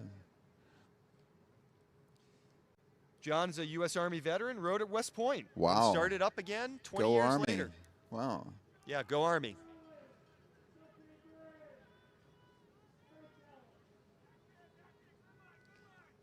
Is looking strong. Gaining on 52. So 57 is coming up next here.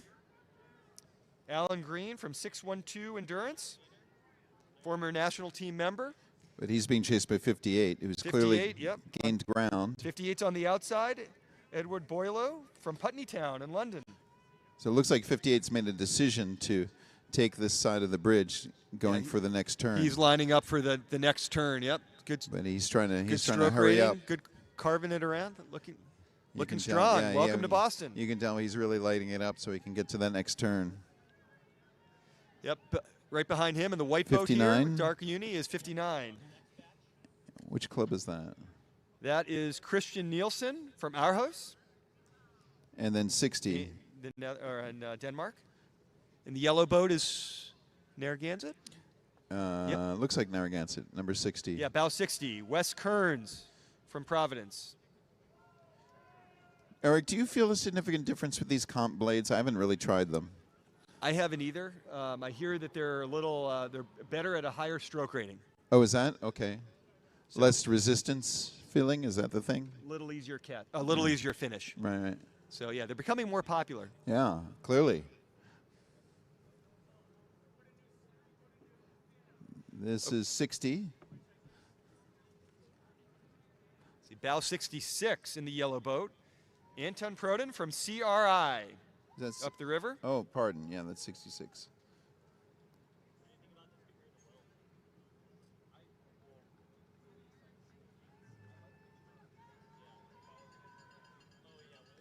Being followed by coming around. 62, I believe. Yes. 62 is Jeff Brock from New Haven. Longtime competitive sculler and Masters. Rode in multiple head of the Charleses in the double. Placed second in one year. New Haven, they row on the Thames River, right? Or do they call it the Thames? Thames. They call it the I think Thames they in call New it the Haven, even though Thames, it's the Thames in England. 69. So got a big group of scullers here, 2 red boats, and then a few other boats closer to 69, the buoy line. 61. 69, that's Benjamin King from Marin, out in the Bay Area, former Penn White Oh, and heavyweight. here's another close fight. 70 and 69 are probably almost the same distance as when they started. 70 may have gained a Yeah, little. 70's on the buoy line here, taking a tight turn. That's And Kevin Plank from Stirling Rowing Club over in Great Britain. And 61. 61 is in the middle of these 3 boats. That's Richard Gallagher from Lake Merritt. 69 has a GoPro on his boat. And it looks 49 is on the outside here. Looks like red boat, CRI oars. That's Patrick Long from Sarasota County. Must be borrowing some blades. like. And there's 49. Yep.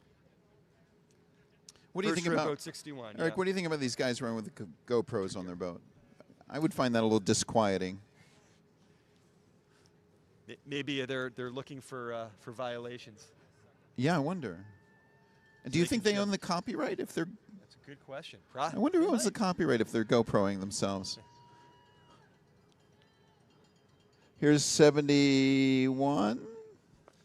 Yeah, bow 71. Scott Killen from GMS Rowing, New Milford, Connecticut. And then 68.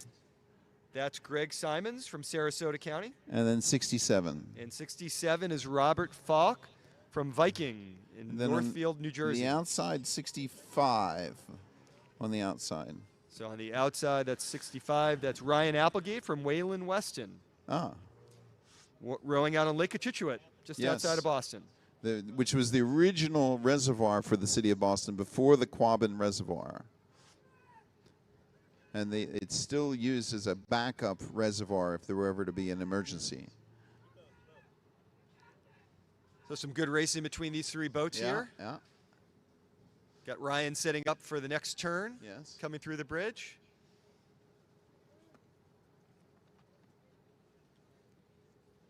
Yeah, and this will solidify his passing of Robert Falk.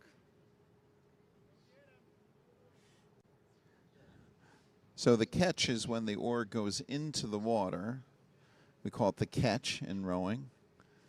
And you can see there's quite a difference, variety of styles of some people sort of hit it very hard, other people very gently. Yeah, the key is not to be too hard. Yes. Give up some Especially in efficiency. sculling. I would Yeah. say, wouldn't you say the smaller the boat, the sort of Smaller the the boat, more the more gentle the Yeah. catch has to be. Yep. Okay, next group of scullers here. Is this the Coming next into race view. are we in? Nope. Next group. Next group. It's a big group. It's a big event. We've got 78? No, we've got 122 competitors. Ah. If everybody shows up to the start Right. line. But this is 78 coming up. This is 78 coming up. John Coolene from White Marsh Boat Club up in Conshohocken. And pretty tightly followed by 77, 3 more boats. 76, So 77 is 74. Michael Orr. 764. Andrew Kellen is bow 76 from Mendota, Madison. Yeah. Good rowing community up there. Yes. 74. In 74, that's Cameron McComb from Prince William Rowing Club. He was past 73. And 73 is Frank McCarthy from Prince William Rowing Club. So these are probably some sparring partners here. Yeah, look at this. Is quite a group. And then we have 81. 81 is Guy Pooley from Crabtree in London. Another Brett over. And he's really race. moving. He's passed a bunch of people, 81. Guy Pooley from London. And then we have 72, 79. 72 is Tom Haynes from London Western, from London, Ontario. The other 79, David Roberts from Cincinnati Rowing Club, which I guess is technically in Newport, Kentucky, right over the river. Oh, is it? Row on That's in the river. Kentucky, right. Right there on the border. And then we've got another battle on the turn up here between 83 and 53. So 83 clearly is past a lot of people. It's passing 53. So 83, that's Joel Griffith from River City, West Sacramento. There's trouble in River City. So he's in the yellow boat here, and then followed by 53. Brian Lachlan from Nereid down in outside of New York. Yeah, that's where a lot of the In New Manhattan Jersey. people row at Nereid. It's sort Yeah. of the closest option. Nyack is a little further out. Yep. I've rowed at Nereid. It's nice. It's a nice piece of water to row on.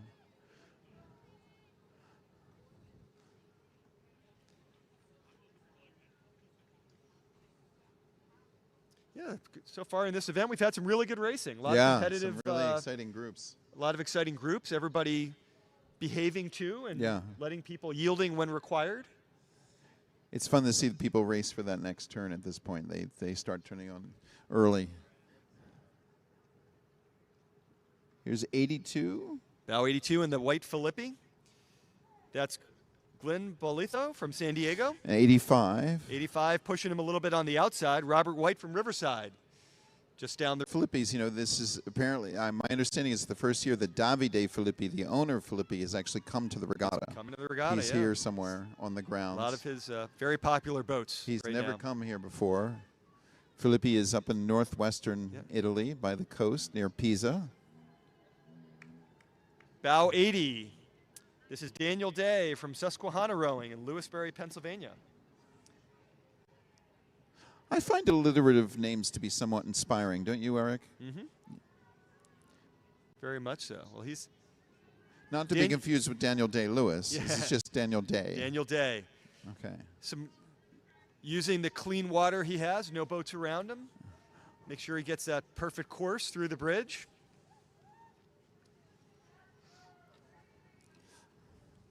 And we got a next group of 4 scullers approaching, led by a racer in another neon yellow. Neon 75. That's 75. David Green from Vero Beach Rowing down in Florida. On the inside, it's 87. 87 is Matthew Erickson from Narragansett. Who's passing 84. And 84 is on the outside with the blue uni. That is David Kenny from Cambridge Boat Club. Ah, You can David actually now Kenny. see the powder blue oars with white stripe. David's been competing quite a bit here, and also rose up at his place in Maine on one of the lakes up there. I did not know that. Yeah. David's wife helps with coaching the Yep. Cambridge Regional Latin School here. Yeah. We'll be seeing Yeah, them David's racing. making a good move. Let's go, David. Looking strong. Half mile to go. Yeah. Moving up nicely on the cruise in front of him. Yes. He knows this course well. And here's number 63. Yeah, looks like a CRI rower. Yep. Winthrop John Edwards. He's Mass Maritime Academy's head coach. Oh, wow. What type of boat is that, Eric? Is it a fluid design boat? Looks like a Pinard, actually. Oh, yeah, it might be a Pinert. Our friend Paul Mildy, the owner of Pinert. So he's making his way through the arch now. Here's 86 and 91. 86 and 91. on the inside of the turn. That's Larry Floyd from Cambridge Boat Oh, Club. Larry Floyd being passed by 91. And 91 is Donald Townsend from Maine Coast Rowing up in Brunswick. Larry Floyd, former lieutenant of the Revere Fire Department. Yep. Some And good comes racing from a- there through the bridge, both side by side. Larry's a fine UMass Amherst alumnus. Comes from a Good whole racing, family of Larry. Floyds. They're rowing hard.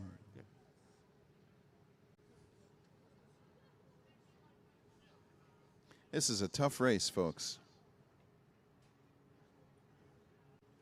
He's got bow 92 coming next.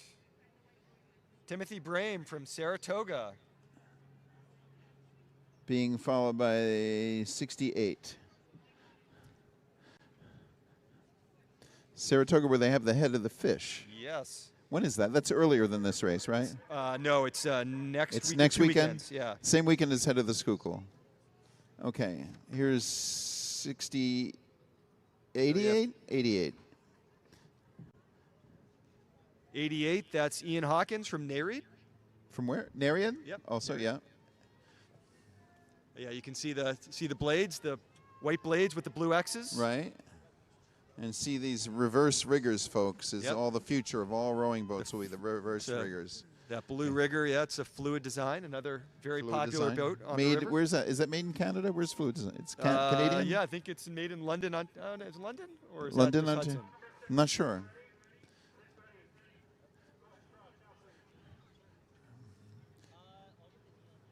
In Okay, 96? Yeah, bow 96. And then 90. bow 96. Bob Menino from Union Boat Club. Oh, yes. Years, Long-time board member. Yes. Of the head of the Charles. and another coxswain turned rower, Yeah. Bob Menino. No Bob's relation looking to good the in the yellow former boat. mayor of Boston, as I Yep. understand it. Number 90. Bow 90 is John Bay from Squam Community Rowing up in Holderness.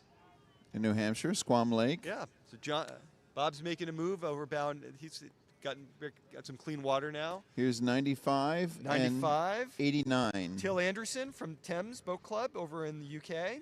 Wow.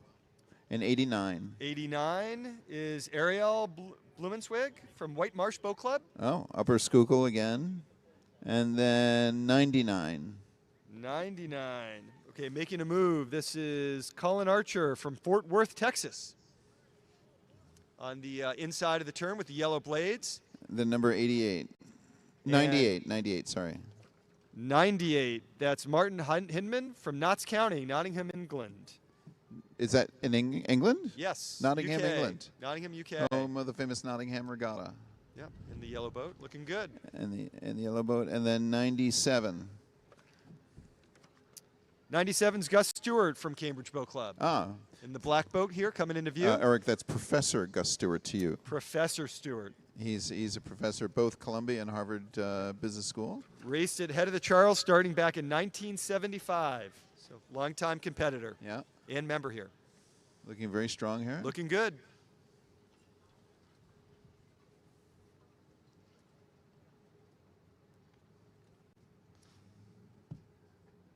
So with a break in the action, unofficially, Greg Benning has won the regatta, or run this event. He has. Congratulations, Wow, Greg. there it is. By how much? Do we know? 30 seconds Whoa. over Greg Hoffman. Or Jeff Wow. Hoffman, sorry. Bow 6. Now, normally Russ Cohn would have been much closer to him. He probably will Jeff be Hoffman. in this year, in future years. This boat coming up, I can't see that there's no bow number on the shirt, so we're waiting to see what it is.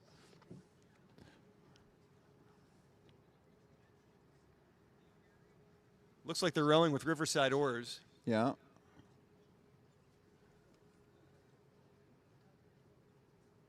After that is 102. This is bow 100. Okay. Is Riverside, Alvaro Rodriguez. 41st anniversary of his first head of the Charles. Wow. 17th time rowing in the regatta. The 102 has gained some ground on him. 102, that's Ernie Parizo from Cambridge. Oh, Ernie Ernie is really from Nantucket. Yeah. But he comes into row.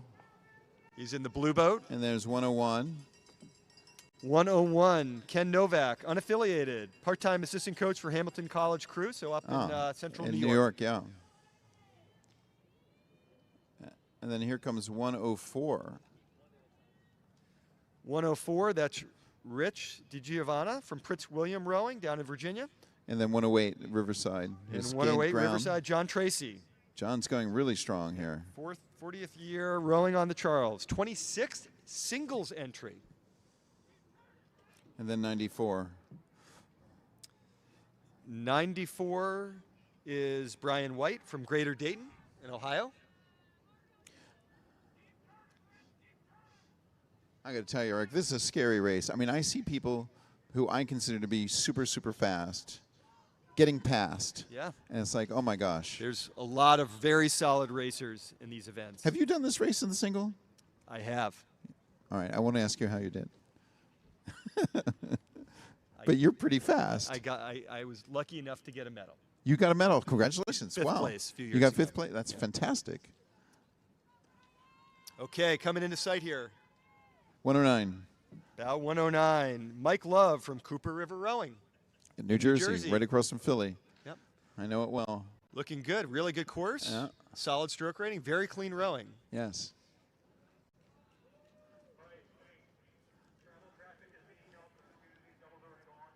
93. Bow 93, that's Andrew Simpson from Washington Rowing School, Bladensburg, Maryland. Okay.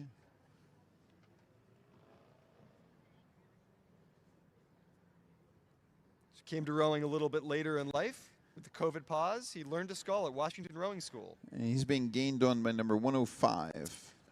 105, Carl Resnick from Riverfront Recapture, Hartford, Connecticut. Yes. So they row in the Connecticut River, I'm guessing. Yes. Oh.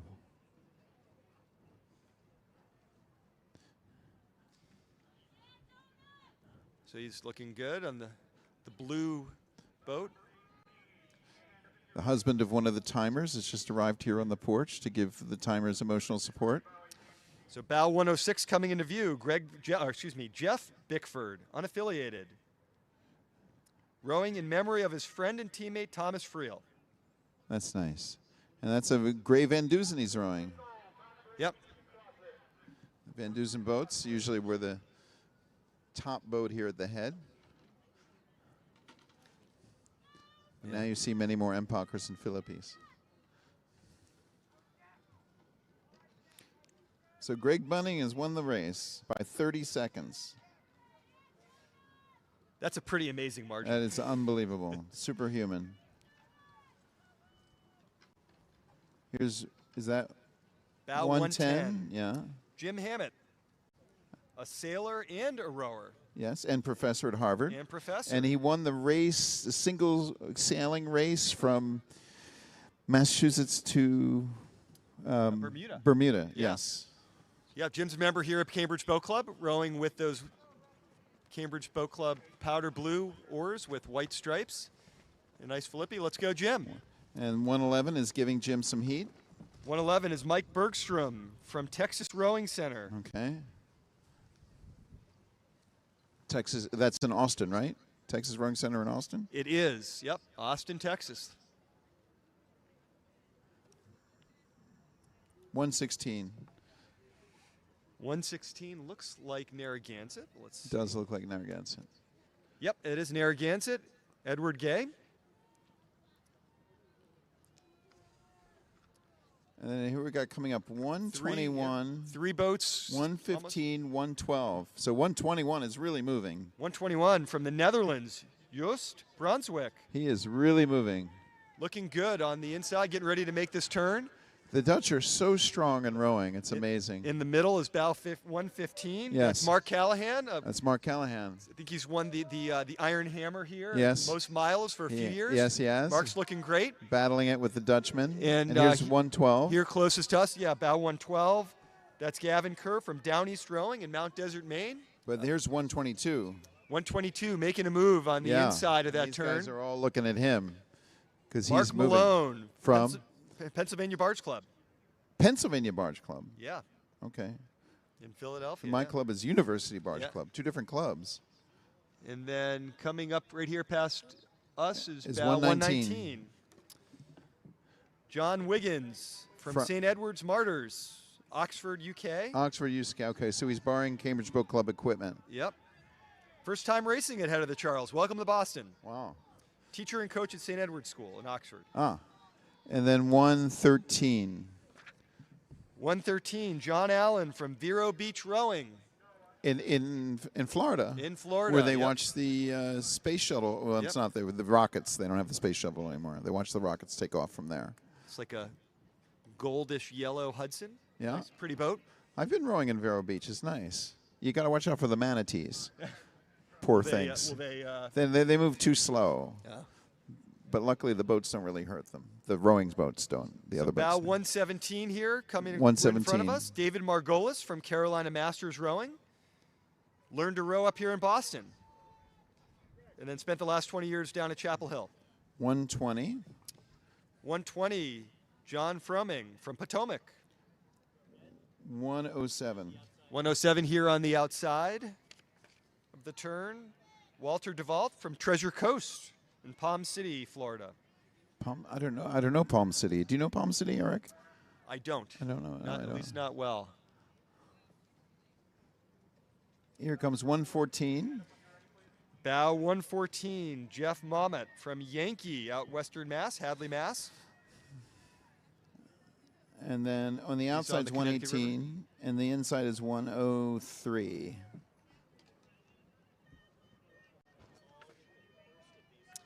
.118, that's William Brown from CRI. Oh. He's past 103. Yeah, he's past 103, so coming up here with the red oars. Yeah. 103, Albert Marone Jr. He's been sculling for about 10 years, unaffiliated. Wow. It's like he might have his GoPro on. Yes, he's got. Looks like he's got a GoPro on there.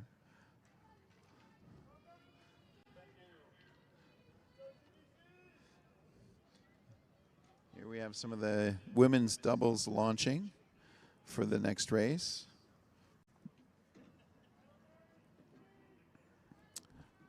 Eric, I have a burning question for you. Yes. The Los Angeles Dodgers and the Milwaukee Brewers. Yes. Who won last night? Dodgers. Dodgers won? Yeah, I think they're up 3-0. So they're, oh, really? Okay. They're up 3-0. Okay. So while we're waiting, another fun fact here. Yes. We mentioned earlier that Greg Benning won this race. By There 30 actually- seconds. By 30 seconds. There are actually two divisions. You got the 50 plus and the 60 plus. And he rode the 50 plus? Greg is in the 60 plus. He's in, okay. So he was 30 seconds up on the 50 plus rowers. Ah. How did Charlie Hagedorn doing? He's right in front of us, packing in. He's considered a very fast rower here. Yeah, let me see.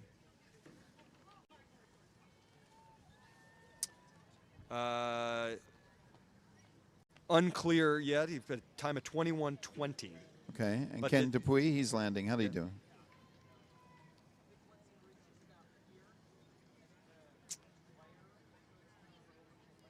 Scrolling down.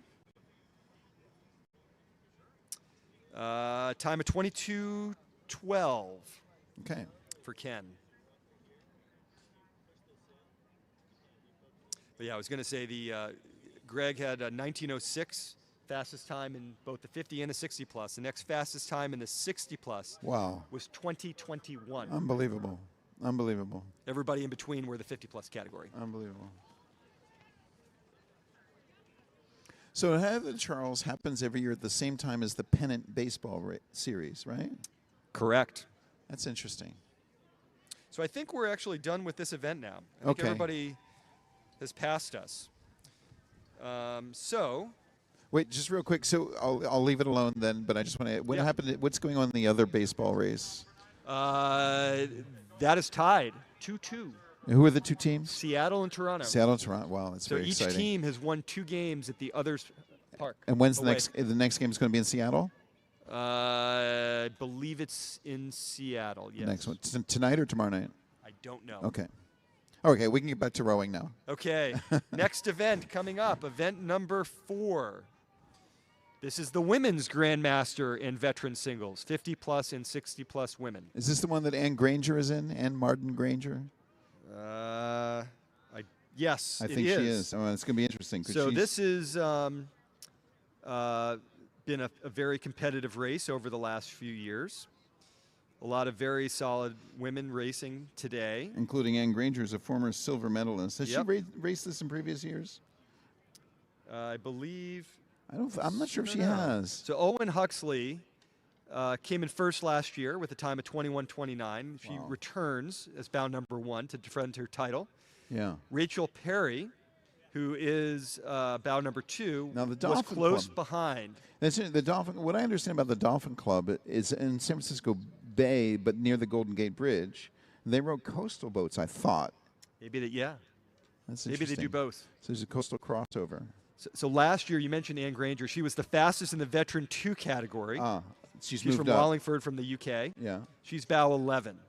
But mostly a U.S. field, though. There are some scullers from Great Britain, Canada, Italy, Australia, China, and the Bahamas. Oh, do we have somebody from China here?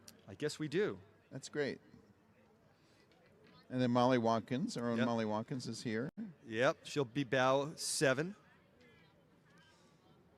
Oh, and Professor Jen Sachek is rowing in this. Yes. World-renowned now 5. nutrition Some professor. Cambridge Boat Club rowers, very, very solid racers. Where's she? She's professor at Tufts, right? I think. Tufts, yes.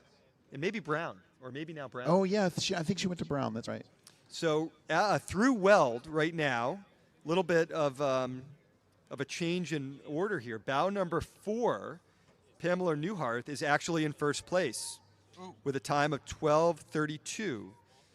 Bow 2, Rachel Perry, is in second place with bow number 1 in third. Still So- a lot of racing to go, though. Rio Salado Rowing Club is Tempe, Tempe Town Lake. Tempe, Arizona. Tempe, Arizona. Yeah, they've got a dammed river there, sort of a man-made lake Right. that they have racing on. I didn't Rowing know and about racing. this. Yeah, some sailing and some sculling. And Rio Salado means the salt river, right? I believe. I believe I so. wonder if it's salty water. Yeah. And then Dolphin Club, and then Riverside, Independence, Narragansett, and then Cambridge. Oh, that's Watkins, Cambridge. Correct.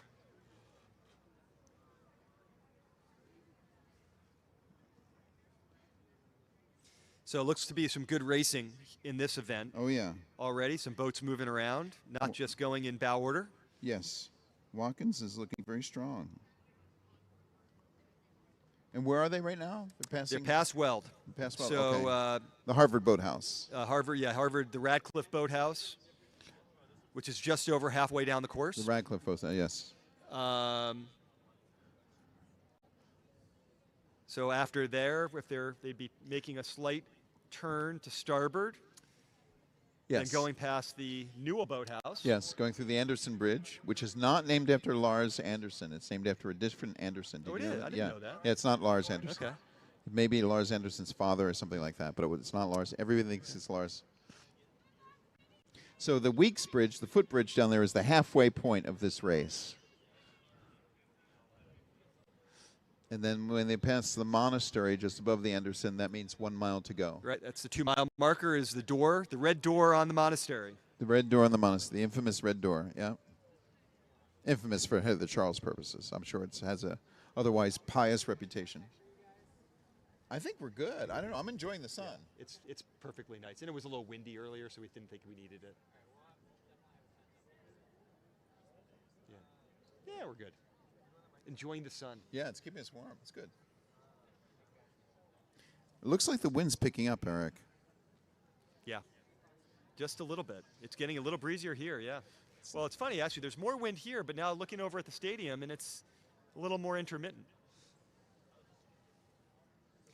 So we're starting to see on the far side of the river a lot of doubles getting ready to go down for their start. Yeah. Next 2 events will be doubles, men's and women's. Again, the double is where each person has 2 oars, a pair where each person has 1. But there is not a pair race this year in the Head of the Charles, right? Correct. Okay. Again, there might be a pair or 2 that get invited, or if they Yeah, ask, but it's very one-off. Right. Though we have seen in the pair, you typically have a little rudder Yes. attached to one of the foot stretchers, and you can steer with your toe. Yes. You're seeing more of that in the doubles. You have a Yes. few Yeah. people on the course, but on this race course, it might be helpful. As you well know, I'm a big fan of the toe. Here we go. Okay, event number 4 coming into view. Number 1. But number 1 has been gained on. Yep. Bow number 1, again, Olwyn Huxley from Riverside. That's Olwyn. Olwyn. O-L-W-E. Yeah. Olwyn. Olwyn. U.S. national team member back in the late 90s. And then number 2, And followed pretty closely, by bow number 2. Rachel Perry. Rachel Perry from Dolphin, San Francisco.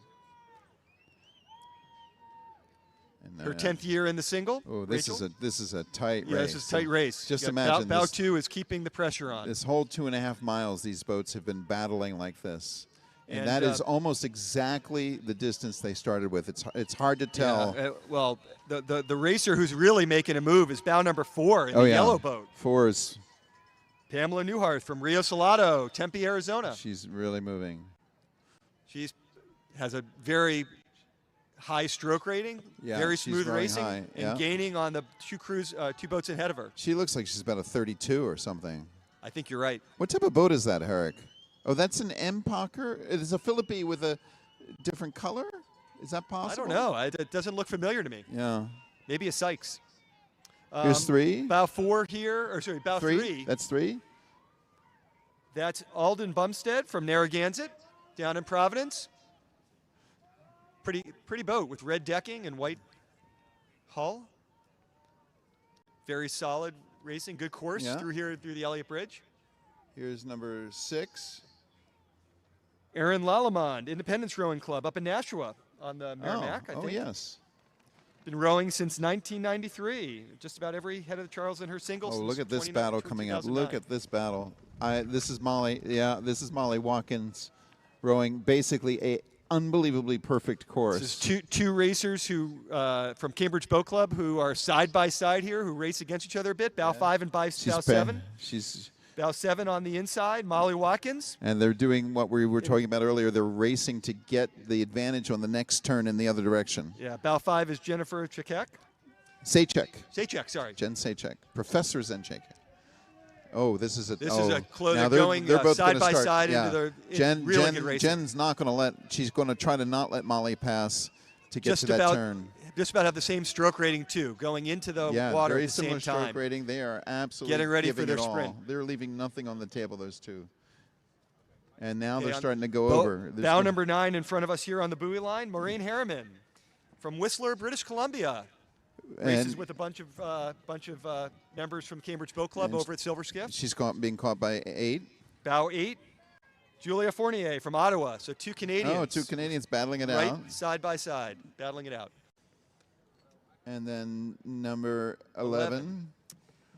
Anne Granger from Wallingford. There's Anne Granger, the Yep. former silver medalist, lives in England. Some of you know her as Anne Marden. She's past bow number 10, which is coming into view right here in the Bow blue number boat, 10. white oars.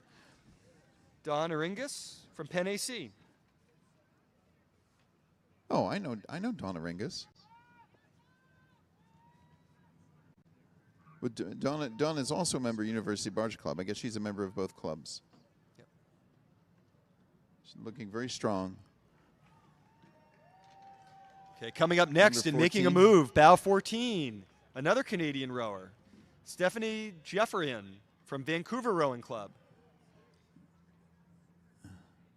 And those She's almost look like Canadian blades. Yeah, she's been moving up.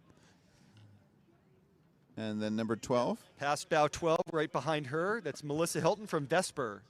And then 16 is giving Melissa the business. And 16, an UK rower, Jacqueline Easton from Marlow. Wow. And now we got 13. Bow 13, Roseanne Kirchhoff from DWRA Detroit, Grosse Pointe Shores in Michigan. And then 15. Bow 15. Is that Margarita? That's Margarita. That's Margarita Zetza. We saw her husband, Carlo row. He's 87 years old. Margarita, been very competitive racer here Yeah. on the Charles. Gained ground on 13. Former member of the Latvian national team, Margarita. Yep, she holds the course record in this event for the Wow. veterans from 2017. So, yeah, very Wow. accomplished racer. Keep it up, Margarita. Looking good. And then number 17. 17 is Wendy Tripshian, unaffiliated, 5-time U.S. national team member, native of Boston.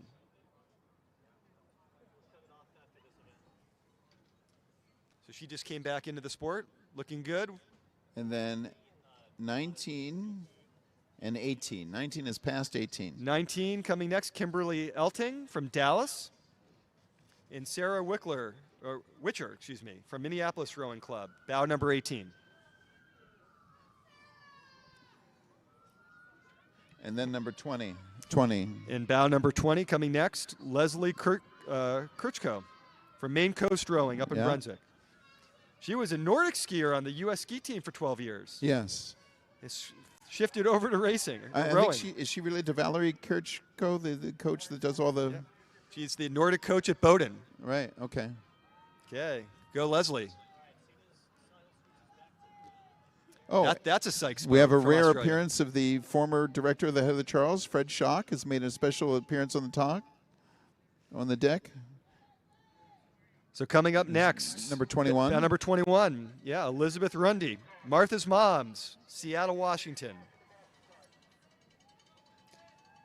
Good tight course around the turn here. Getting ready to make the move over to starboard for the next turn.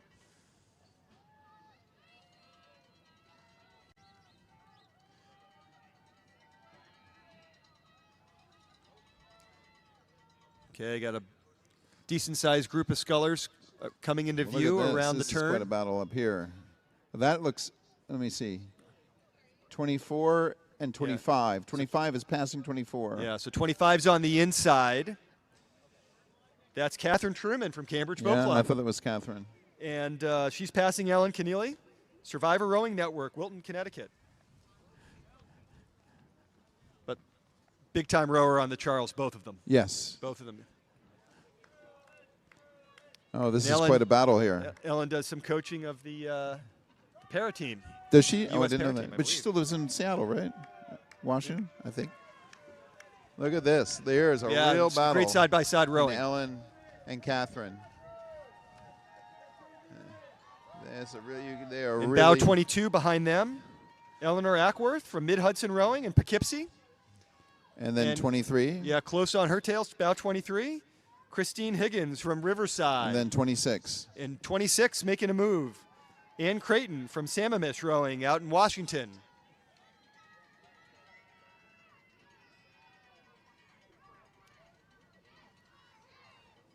All right. So bow 27's coming next.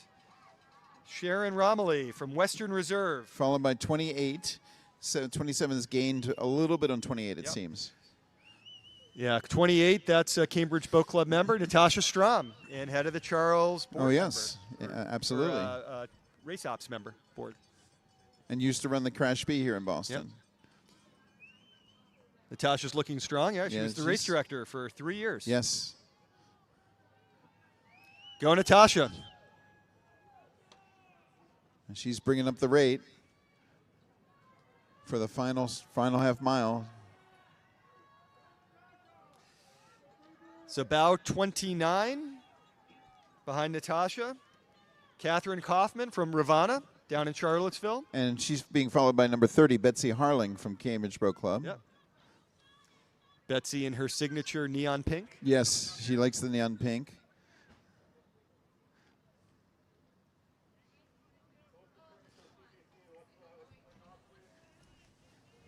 Betsy's from Hull, Massachusetts. That's where she lives.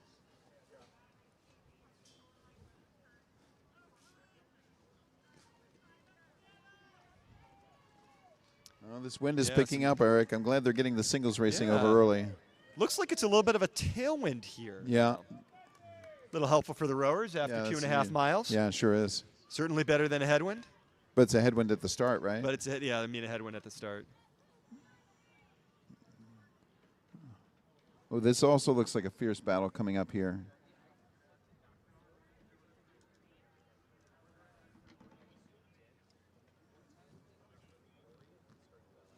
Yeah, 33 on the inside in the yellow boat, looking to make a pass over bow 32.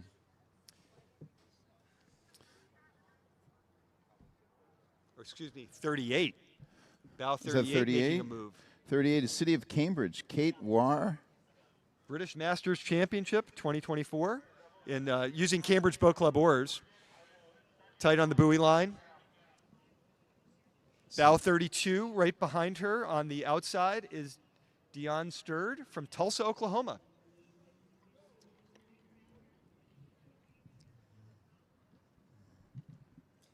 Yeah, but Kate making a nice move here. Yeah. It's just, boat's got to move to. Bring it around the turn. Bring Yeah, it looks around the like turn. Looks like you got a nice tailwind here.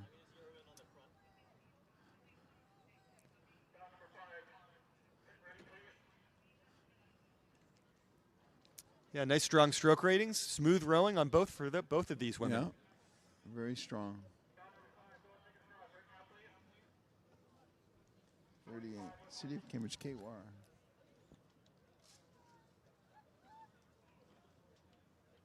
So bow 36 is coming next. That's Janice Holtzman from Passaic River. Lyndhurst, New Jersey. Lyndhurst, New Jersey.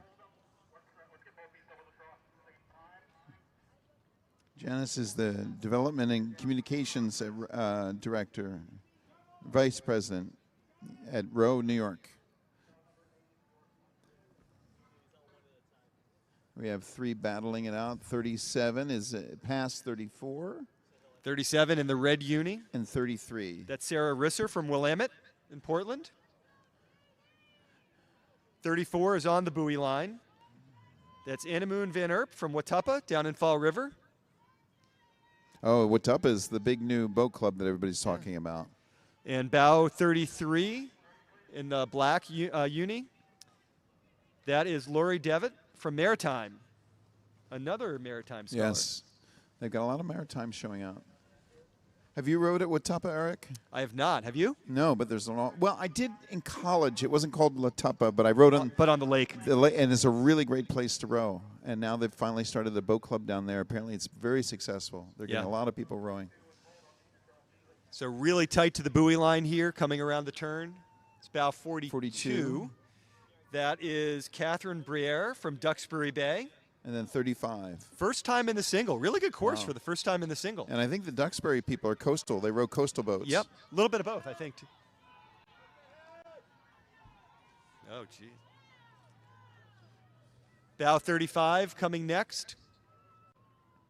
The crowd on the bridge did a successful job warning that double. Nancy McLaughlin from Newport.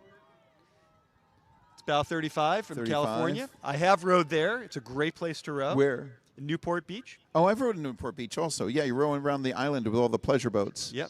Yeah, that's an interesting And the place dolphins, to row. too. And some of the seals. You row in like a great big circle. Yeah. 43. 43, putting on a move, Becca Braun from Western Reserve in Cleveland. And then 46. 46 is Terry Gilmartin from Occoquan. Virginia. Yep, Occoquan, Virginia.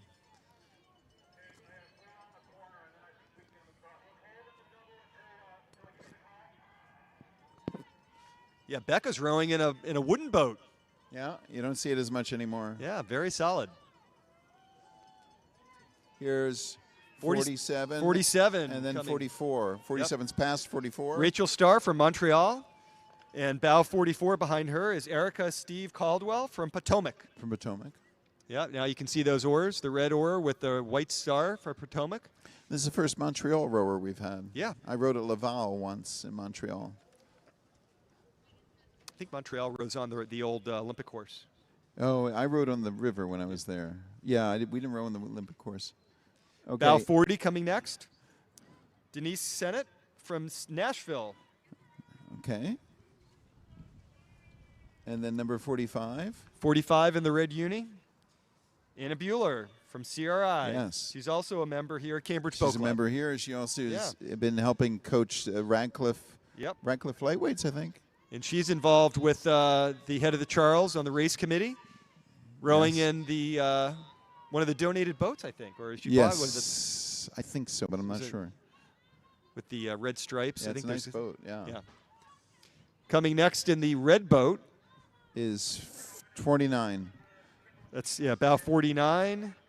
Heather Hollis from White Marsh. Actually, it looks more pink than I would red. describe this color as fuchsia. Fuchsia, yes. Being one sensitive to fashion as I am.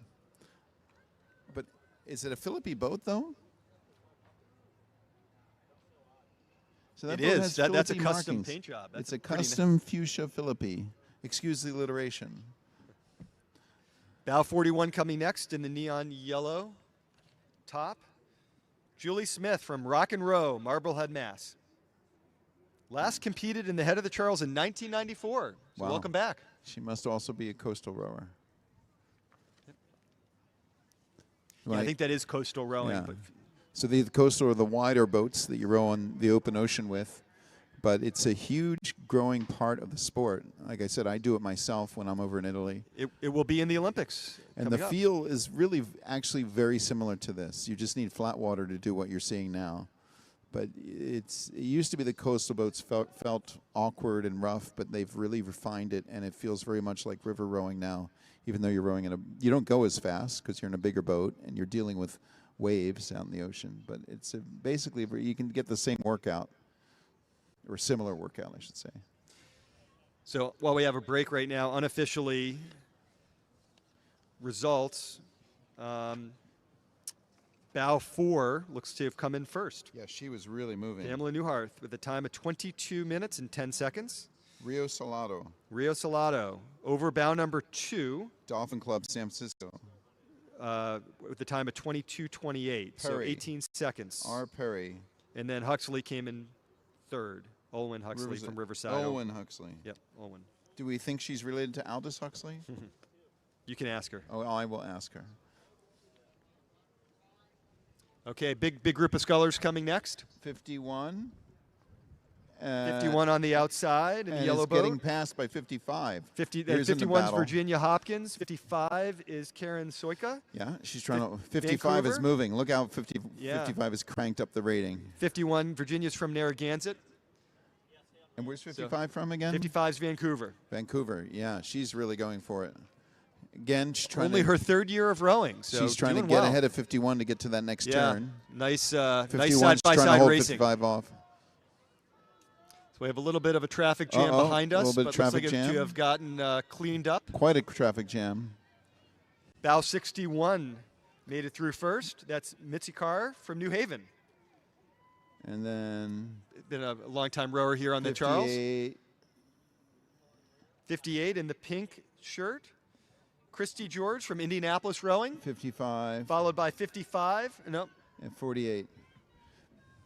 53 is in the black boat. That's Deborah Taylor from Greater Columbus. And then 48,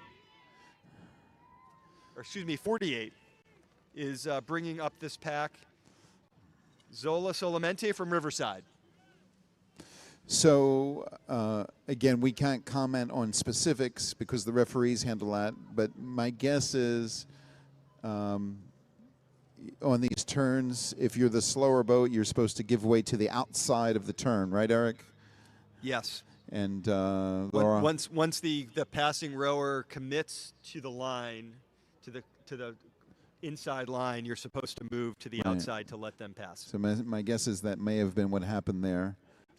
Right. Or if you're trying to move to outside, but there's somebody already there, then, then you get the traffic jam. And then they'll file. There's a whole protest file after the regatta. People can go and file protest for not giving way, and so on and so So forth. coming here in the white boat, white oars, 54. black uni is 54. Julie MacArthur from Huon.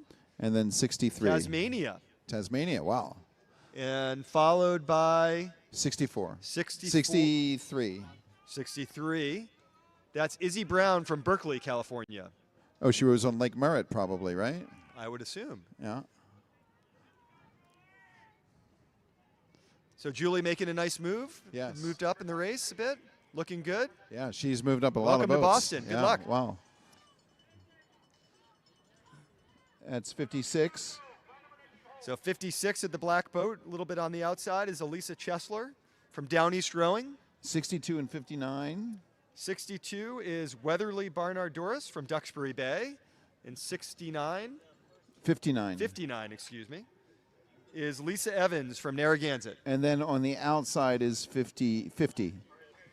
Bow 50 is Tetiana Jurovinka from Rome. Welcome to Boston.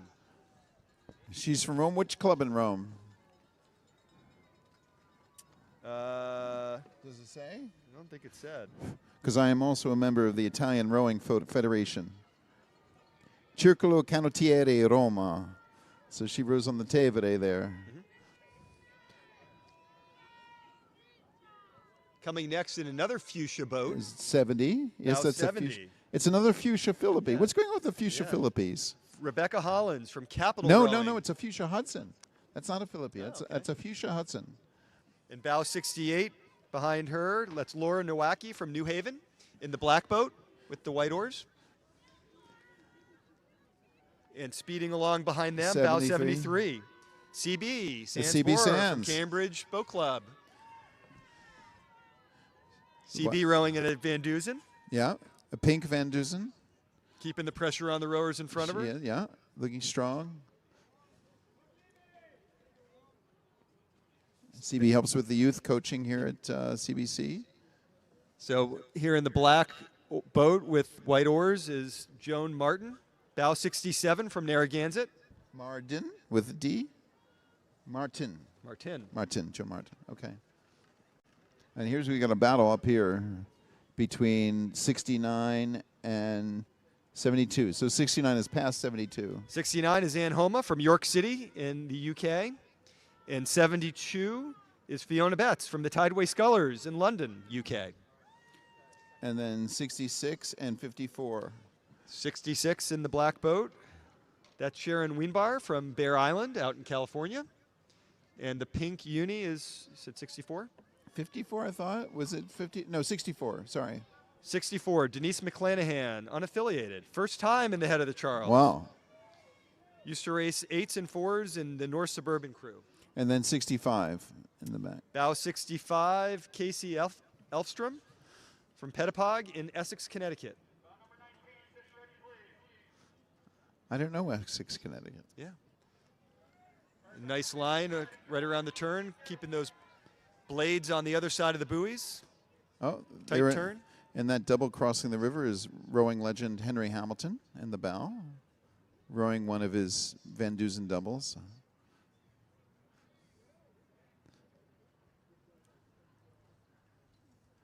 And coming up the river. So we have a launch on the river, folks. That's probably an official capacity because boats don't come on the river today.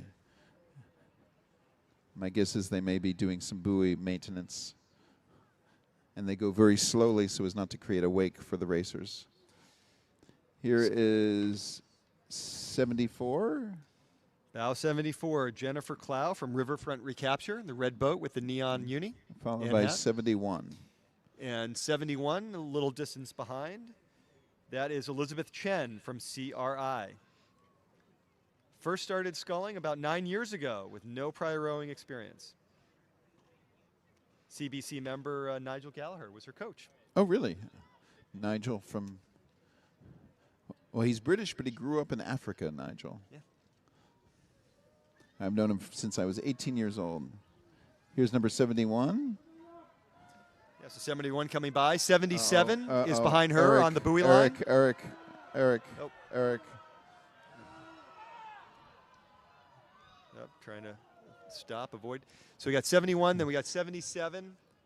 71. 77 is Sharmi Curran from Amiskag up in Hooksett, rowing on the Merrimack. 77. The And then blue 81. boat is 81, making a little bit of a move. That's Kristen Feldman from GMS Rowing Where's GMS? in Milford, Connecticut. New Oh, Milford, yes. Connecticut. 78 and 57. 78 is Christy Wharton from Narragansett, and 77. 57. 57, excuse me, is Krista Castaneda from Dallas. And then 60. And 60 is right behind her at Susan Gath from Indianapolis Rowing Club. Oh, and this red boat is going to try to get into the channel, which is challenging for the other boats coming up. Good. Crisis averted, looking back on course, which is good. Hopefully. That's good. Yes. So good recovery. That was tough, yeah. Here's the BU blades, Boston University blades. Bow 75. Catherine D'Souza from Nassau in the Caribbean. So, Oh, so she borrowed boat, she must borrowed be oars. borrowing the BU equipment. She's the vice president of Nassau Rowing Club. Wow. Breast cancer survivor. Wow. Great to see you here. That's great. And then number 52. Bow 52. Uh-oh, Eric, we still have a situation under the bridge. Is Catherine Chigowski, San Diego Rowing Club. Yeah, there's still people are still stopping. We don't know why. We can't see it from here. Yeah, it looks like there's a little bit of a traffic jam just through the arch. Again, we're People not going allowed to around. warn the rowers from here because of that's all the job of the referees, unless it's a life or death situation.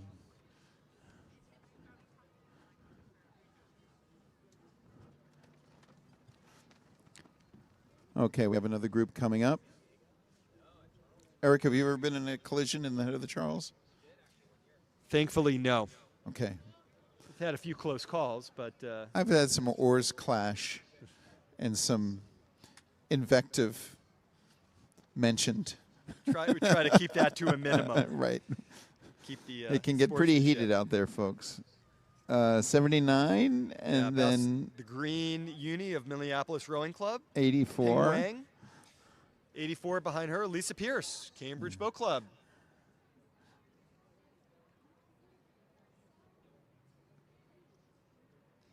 Pretty good racing here. Lisa making a nice move. Coming around the turn. That's Lisa Pierce, It is Lisa Pierce in who the yellow boat. spends a lot of her year in Park City, Utah. Yep. And Altitude training. Altitude training, because I was about to say that. Lisa Pierce looking very strong. Okay, half mile to the finish. And who we have coming over here? Now 82 coming next. And Lynn Krahulek from Ridley Graduate in St. Catharines. Oh, yes. Many fun memories rowing the Canadian Henley in St. Catharines. Yep. It's very hot in August, but it's a lovely place to row. Yep, black boat, white oars. And we've got some more neon pink on the Yeah. outside. I can't see the... And again, it's probably using the comp oars. Bow 87. Jan Shelter from College Club Seattle. Very good. I'm sure she's rowing for her Mariners baseball team, hoping to beat the Dodgers. Smooth rowing.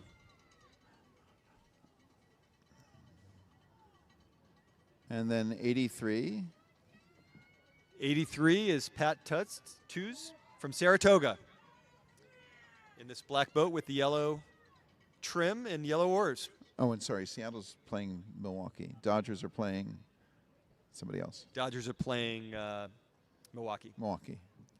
And Seattle's playing Toronto. Toronto, there we go. 88 and Yeah, 85. Red Boat Station L from Portland, Oregon. It's Carol Pelness. And with the white boat, yellow oars, 85, Lorene Arnold from Washington Rowing School in Maryland. And then 89. Okay, bow 89 coming next. Jean Lambert from Narragansett. Her second time competing in the women's single here at Head of the Charles.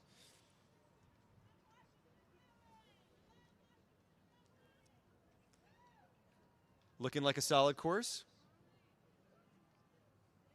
And then that's 80 coming up on the outside of the turn.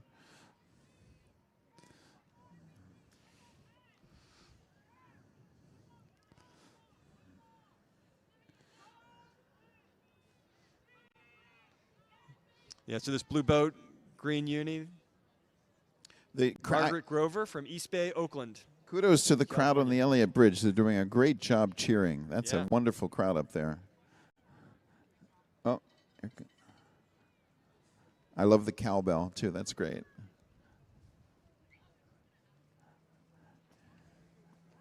So number 80, East Bay, Oakland. Margaret Grover. And bow 76 coming behind her. Catherine Wu from Hegret Rowing Club in China. Wow. This is our Chinese rower. Coming around wide on the turn. 63 years old. Last year was her first overseas rowing experience, which was here at Head of the Charles, her second straight year. And of course, they just had the rowing world championships in China. And I spoke with some of the rowers. They were very happy with the experience. They loved it. They loved the racing, the food, everything, the people. Oh, this is a, looks like a nice pink Philippi. Yeah, pink, or maybe it's a Sykes, actually. Is that a Sykes? Yeah. It's Sykes, okay. Or sorry, it's a Wintec. Oh, it's a Wintec boat. But looking good. Yes. Finishing strong. Okay, we got another break in the action here.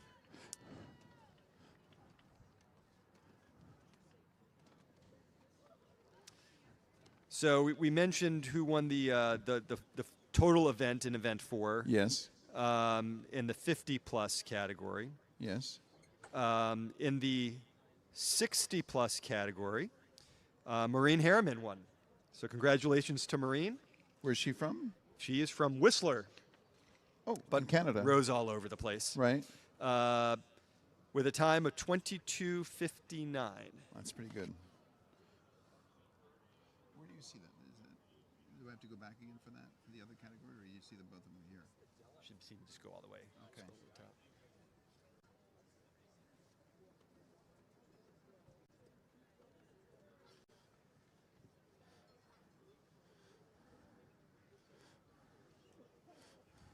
And Alden Bumstead came in second in the 60-plus. From where? From Narragansett, bow 3. Here comes one more person coming up the race. Number 86, it looks like.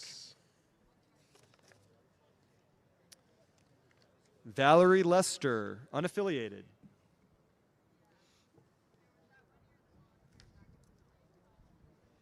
I believe that's a tie-dye shirt. Yeah. She's previously rowed representing the Kent School, Mount Holyoke College, in St. Louis rowing. Wow.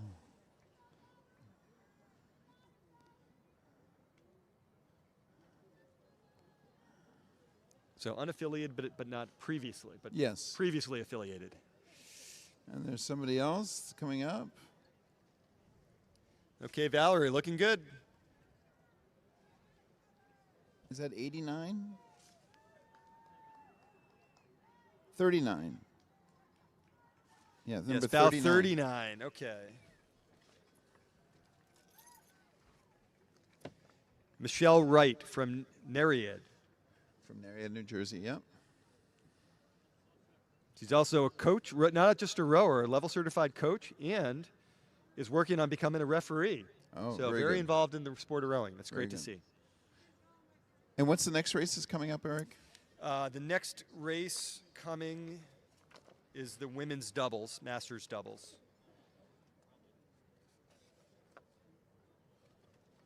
Grandmasters doubles, excuse me.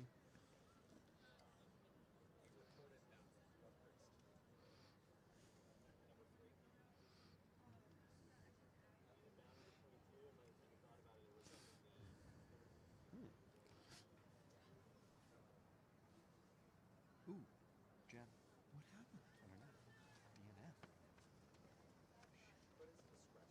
DNF. Oh my gosh.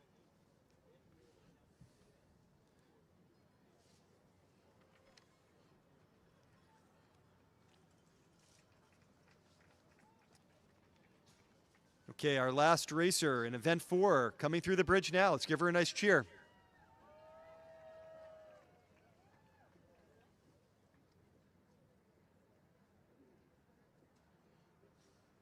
Okay, our next event, event 5, women's Grandmaster doubles, 50-plus category. Okay, this is a fiercely contested Yep, category. there's a lot of really good racers at the top of Yes, this very event. serious. Last year, first place was Pearlstein and Gradek from College Club Seattle. They will be bound number 1. And then Collins and Grant, we know Yep, them. Yep. Christine and Bethany Grant from Cambridge, they finished second last year. They are bound number 2. Ooh. And third place was Roberta Turivais and Molly Scannell from Cambridge. And they are bound number 4. The course, last year's first place finish was in 1954. Course record is by our first bow, Megan Graddick and Melissa Pearlstein. They made that course record in 2023 with a time of 19:02. Did you say 1954? 1954 was the winning time. Oh, it was the last winning year. time. Okay. Oh, Course record I thought you meant the year 1954. in 2023. 2023. Okay, got it. But yeah, bound number 2 from Cambridge, Christine and Bethany have won this event before. Molly and Roberta are very strong. And so are Lauren and Robin. yeah, I mean, look- this is yep. going to be a Joanna and Lauren Rubini. Oh boy, this is strong. between 2, 4, and 6. The 3 CBC doubles are all highly competitive. Yeah, and so far, bows number 1, 2, and 3 are in order from a time perspective, having passed Weld. And all very close together from a time perspective. 11:20, basically 11:30, 11:29, 90.95 versus 11:30.44. Wow. So under a second difference between bows 1 and 2. And 2 and 4 and 6 are all close to each other? And bow number 3 is 11:38, so 8 seconds back, which is Yeah. a few boat lengths, not that far. Yeah. And And then, then- and then from Mathis, there. right? Mathis is in this too with and they rode the double in the Barcelona Olympics, right? Do I have that right? Mathis and that's what I'm seeing in the thing. Oh, yeah. Let's see. And Mary Mazzio, Mathis and Mazzio. They might be in the. Are they in the next I think race? they're in the next race. They're in the next race. Sorry. This is Grandmaster double, right? Yeah. Yeah, we got 30 entries in the Sorry, event. that was the next race. Yeah. Here we go. Yeah. College Club is still number 1. And it looks like CBC's everybody, number yeah. 2. Grant. Yeah, looks like all 30 boats have started. So should be a fun race. Although 4 and 6 are pretty close, but have slipped behind 3, 7, and 14. Yeah, so bow 7's making a little bit of a move. Yes. College Club Seattle. Here they come. Okay, right on the buoy line. White boat. With the fuchsia Pink hats? hat, yeah. Pink hats. Pink hats. These are hats. pink. And this is That's number 1. bow number 1 in the Filippi. Rowing a fantastic course. Look at that. Yep. Putting the buoys under the riggers. Their 5th year rowing together as a double. 3rd year in this age category. Course Yeah. record holders, as we said. They've rowed together a lot. Yep. Megan is a former U.S. national team member, but in BC grad, so learned how to row Huh. here. Look at the synchronization of these oars. They're perfect mirror images, these two. And that's one thing you look, so you don't even have to know about rowing to take a look at how, when we're perfectly together. Yeah, this is they're looking really good, solid together, and they're getting pushed by bow number 2, Cambridge Boat Club. Christine Collins and Bethany Grant, They are. former winners of this event. Yeah, this is very Nice close. course. They're getting It's ready. a very close race, folks. Yep, they're pushing it. It's hard to tell Yeah, if they've it's- gained ground or not. It's right on it. So here we go, Cambridge. Go Bethany, go Christine. They're looking very strong. They're trying to keep that. In bow 3, right behind them, Alexandria. This is the yellow boat. Yeah. Joanna Rubini and Lauren Rubini, Wow. 2 sisters. And it looks like none of these boats are using steering mechanisms, Yeah. interestingly. They're good courses around the buoys. Yeah. Look at this one coming up, putting the buoys under the riggers. So then they go outside. Okay. The other boat did that too. Yep. This is bow 4, Molly Scannell and Roberta Turi-Weiss coming into view. Another Cambridge Boat Club crew. Longtime members, 2nd year rowing together. Coming very close to the buoys. Yeah, good. They look you can- strong. You can tell they raced this before and have been on this river a lot. Really this solid is course. interesting. So you see a lot of the boats, they have sort of a high choppy stroke. This boat has a very long, powerful stroke. Yeah, They look Very really smooth, good. good- Very smooth. good catches. They're trying and to pick it up finishes. right now. You can tell. They're trying to get the rating Yep, up. they're getting the rating up now. Looking good, making a move. Oh, and here, look at this. Tight racing here in the next 3 boats. Yellow boat in front. Is that number? I can't. The number's blown up. Bow 7. 5 is making in the middle. move. 7. So 7 is- 7 is past 5. Yep, that's but then Julia we- Irwin and Mariek Awima. They are really moving. Yeah. And Kept that's coming around 6 this- in the back. So 5 in the middle Where's- is Yeah. Zelak from San Diego, Savonia Guy, and Ann Gregory. And who are 7? College Club Seattle. Yeah, that's College Club So Seattle. Seattle's burning up the course And then here, folks. Bow 5 between them, and then 6 Look at right this. behind them. Yeah. This is Cambridge Boat Club. Yeah. Lauren Scheffner and Robin Churchill rowing together yet again. Look at this. Very strong. Everybody's picking it Go up Robin, here. go Lauren. Everybody's getting Yep. cleanly through the bridge. That's nice to see. Yep, good courses all the way around. Next crew, 8. bow number 8. Long Lake Rowing Crew, Long Lake, Minnesota. Sandra McCarthy and Karen Fiegler. 4th year rowing at the Charles together. So you see her, she keeps the bow, keeps looking over her head to try to get the course. Yep. Line up the bridge, the barrel of the bridge. It'll be interesting to see who has the towing mechanisms, who has the mirrors. Or is just steering by looking behind. Yeah. And then quite a gap before the next boats. That's number 9 we see coming up. Okay, bow number 9. Farrah Smith and Jane Spiro from Greater Lawrence Rowing. Up on the Merrimack. So Seattle is still number 1 right now for the times, but close to Cambridge Boat Club. Close to 1 and 2. Yeah, 1 and 2 remain very close.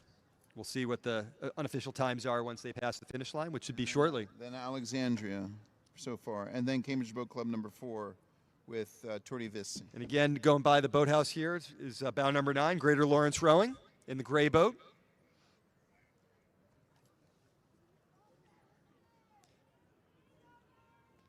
They're probably enjoying this clean water. Pretty calm right now. Merrimack can get a little choppy. Oh, yeah. The British originally thought the Merrimack River might be the Northwest Passage. They figured out later it wasn't the case. Making a move here. Bow 14 on the 14. outside and the front. Meg McKinney and Lynn Christensen from Bainbridge Island Rowing out near Seattle in Washington. Seattle, and then number And the pink 11. Pink unis is number 11. That's Belmont Rowing. Julie Isaacson and Stacy Balia. Huh. And then number 10, who has lost their bow number. That's the red boat, bow number 10. That's CRI, Catherine Johnson and Kimberly Burnett. Oh. I know Kimberly. Kimberly has recently moved to Utah, but comes back frequently. Let's go, Catherine and Kimberly. Well, for not rowing much together, they're looking pretty good. Kimberly's a member of also Cambridge Boat Club now. Oh, yeah, they're there, so they did do roll up. And then number 16. Bow 16, Michelle Nielsen and Sally Scoville from San Diego. Rowing on Mission Bay. Yep. There's an enthusiastic cheer from a fan. Good course. Good timing rowing together. Very clean. Yeah.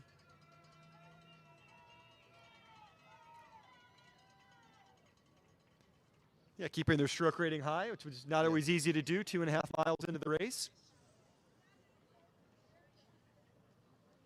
Eric, I like the cowbell in the crowd. I think more people should bring cowbells next year. Cowbell. I think we should ask Heather Charles to send out an advisory. Yeah. Yes, exactly.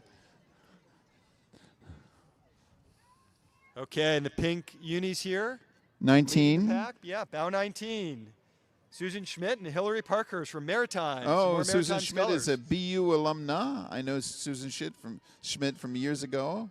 And they're behind them is bow 15, who they I guess recently passed. Phoebe Tier and Colleen Carroll from Duxbury Bay. Yes. Boy, Duxbury has a lot of people Yeah, Duxbury's racing. been growing. I had no idea they were that active. And number 13? 13 in the green is- here is Nancy Burke and Christina O'Reilly. And East then number Bay. 20, here they're trying to get the best bow of the 20 turn. looking to make a move here. There's some negotiating going on. Yeah, Ingrid Clark Marshall and Stephanie So 13 is Becerra given from way Capital. to 20. Very Yep. good sportsmanship Very there. good sportsmanship, yeah. Bow 20 That's is what making they're a nice supposed move. to do, yeah. Who's number 20 again? They're very strong. Capital. Washington, D.C., okay. And then number Bow 12. 12, yep, coming next. Annapolis Rowing Club. Kateri Cruz and Julie Rossicki. Followed by number 18, who's gained on them.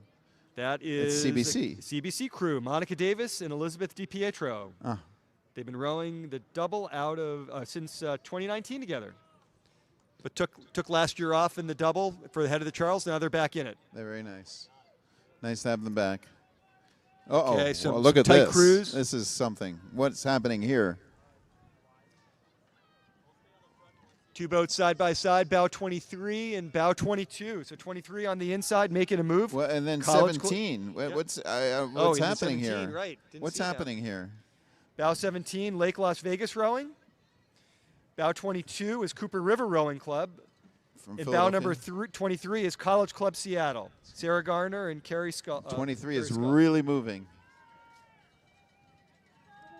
They've had quite a fight between 22 and 23. And then Yeah. here's another Tight 26, group, 4 groups together. 27, St. Catharines. 26 is 21. Row America Rye, Elise Napak and Michelle Harvey. 27 has to be St. Catharines with, St. with Catharines, those yep. shirts. Aaron Crawford and Heather Talbot. And then 21. And 21 right behind 25. them. 25 passing 21. 25 going strong. 21 is unaffiliated. 25 Christina looks like Wiedner. Cornell. Yeah. Is Christina- 25 Cornell? 25 is Leander up in Oh. Hamilton, Ontario. Hamilton, okay. Similar to Cornell Blades. Yep. And coming here, 28. bow 28, that's Marin. Christina Batani and Abigail Smythe. Marin County, okay. Wow, that was something. Yeah, a You lot can of see tight them crews. through the bridge. They're really fighting for that turn over there. Good racing there. And then 30. Bow 30, Upper Valley Rowing, Ashley Lanfer and Rosalie Kerr. Although 30 has a Riverside Boat Club shirt on. And they're rowing Riverside Blades. So it must be a hybrid boat. Yeah.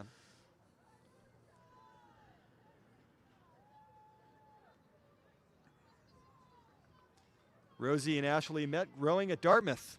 Wow. So longtime friends. And then we have. Is that number 1? Is that the next race, Eric?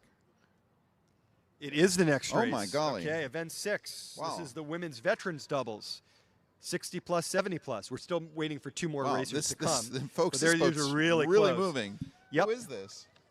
Bow number 1, Texas Rowing Center, Upper Valley Rowing. Linda composite Murray, boat. of This course. is Linda Murray and Lindsey Burns. Linda Murray is Together again. is a legend in the rowing world, folks. That you may or may not know. Having a good race, well out in front. She's of, also the a next very few boats. well-respected coach.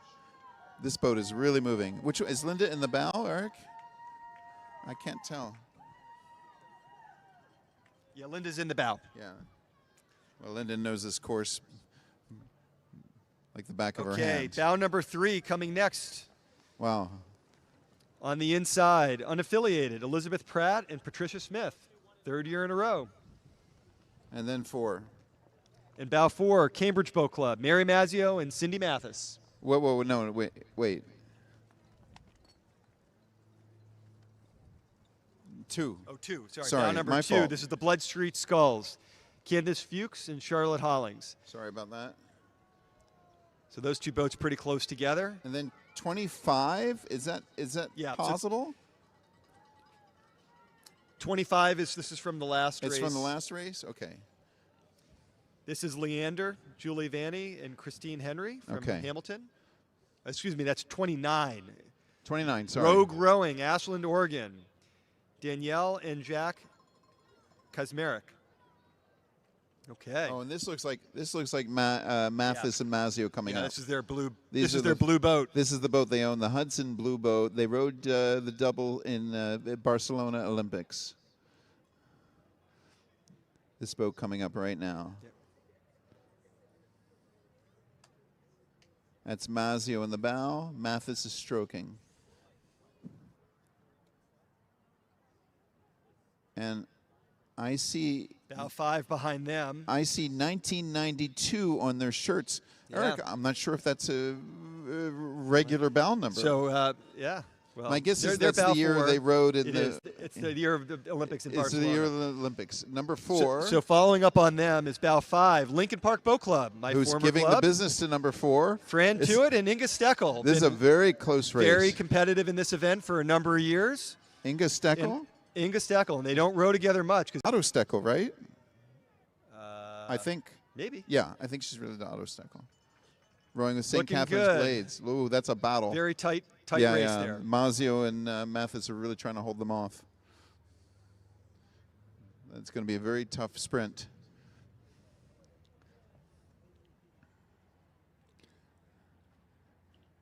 Here's a Riverside Boat Club. Yep, bow 6. Bow Patricia 6. Belden and Lynn Osborne, Oh, yeah, sure. longtime members of Riverside. Yes, they've been on the river for many years.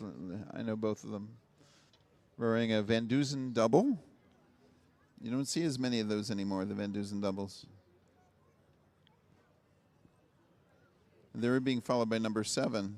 So that's another battle here. 7, that's about almost the exact distance they started at the beginning of this race, folks. So they've have kept pace. That's for me. That's one of the hardest ways to row the Heather Charles. If you just row the same distance the entire race. Yep. This is bow 7's Oak Neck Rowing, Linda Pohl and Virginia Sigel. From Bayville, New York. Bayville, New York. Very tough race. Although 6 looks like they could be opening up a little in 7. Yep. So while we have a break in the action for the Grandmasters doubles, event 5, unofficially, bows finished in order. 1, 2, 3. Wow. College Club, CBC, and Alexandria Community Rowing. Wow. With Wow. bow 7 Amazing. moving up into 4th place. Amazing. Uh-oh.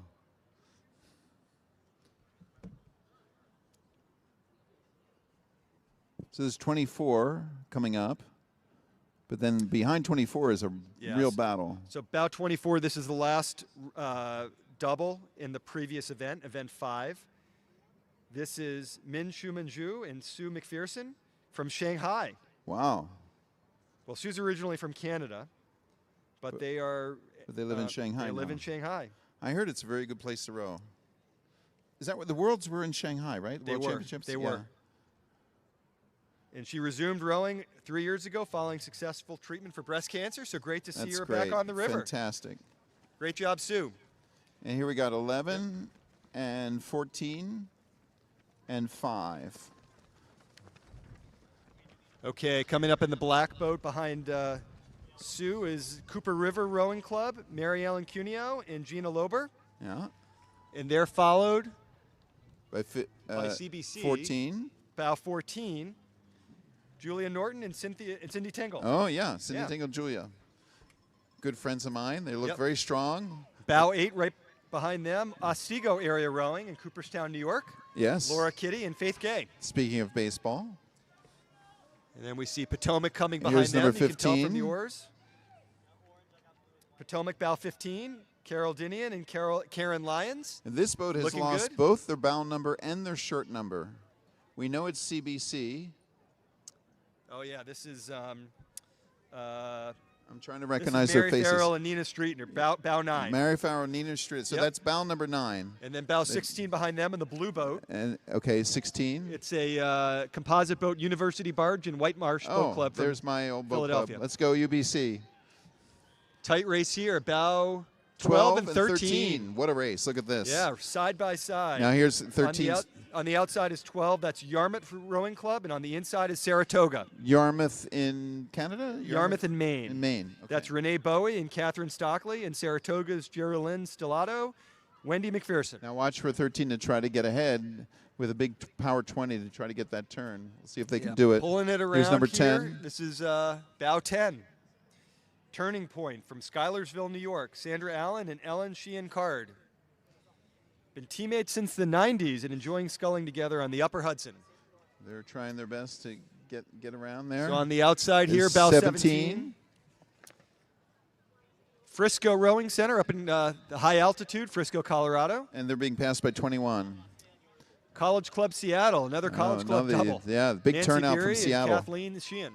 Also with these new competition oars. Oh, 17 is holding water to make sure they get around the bridge safely. Yep, that worked out well. Yeah. Let 21 go by them. That's very prudent.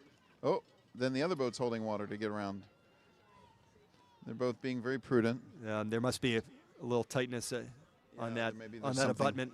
Some sort of Okay, traffic the jam. orange Here's 18. outfits. That's unis. That's Greater Columbus, Jan Rodenfelds and Barbara Wieslewski. And 23 is really moving. 23. Am I right? That's Yeah, 23. 23. Saratoga, Saratoga. Carol Fisher and Chrissy Goodness, another Saratoga boat. Wow. I got confused if there was Right. Saratoga. And then we got 24. 24, Duxbury Bay, Mary Lou O'Halloran and Molly Tyson. Eric, I really hope they get the blades painted next year. Yeah. It's much easier in years when you can see what the blade colors are. So many white blades this year. More colorful and more fun, too. But Yes. it's a lot easier to see everybody with and know who's coming by. Here's number 19. Bow 19, Narragansett, Liza Felice and Sherry Nelson. They've each competed a number of times in Head of the Charles, including last year in the Masters 4. This is their first race together in the double. So Masters 4 is when you have one oar in two hands instead of one oar in each hand. So they're slightly, looking strong. many rowers do both, but it is a slightly different feeling.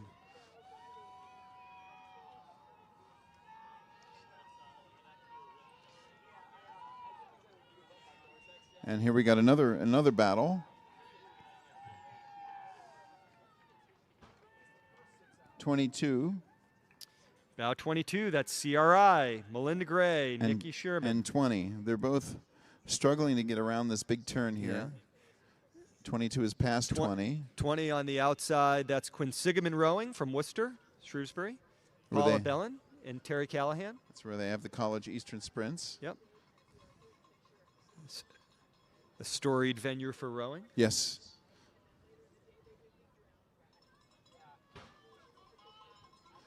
Yep. Yes, I still get a little bit of indigestion when I think about Quinsigamon racing the sprints. Yeah. Did you race there? I did. Where did you row in college? Northwestern. Oh, you were at North. Oh, They- you rowed they Northwestern. had the old champion sprints up there, but also in high school where they have so the you're New a England. you're a real Chicago guy. Both your daughters go to Northwestern. Go Cats. Are you Cubs or Sox? Cubs. Cubs. Okay. Both getting under the bridge nicely.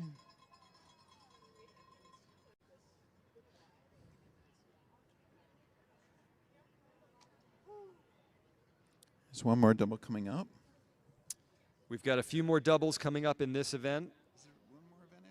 There are two more events. After You got this, the okay. men's, two events of men's doubles. Ah, okay. The 50, 60, and 70 And plus. you and I have many friends in this race. We do. Here comes the next boat in the event 6, though, women's veteran doubles. Well, for a second I thought the wind was coming up, but then it calmed down again.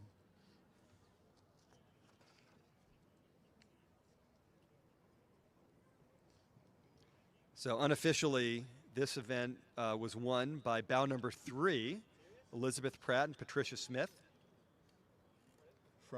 From Unaffiliated. unaffiliated. Do we know them, Eric? All right. Yeah. Trish only started rowing at age 72.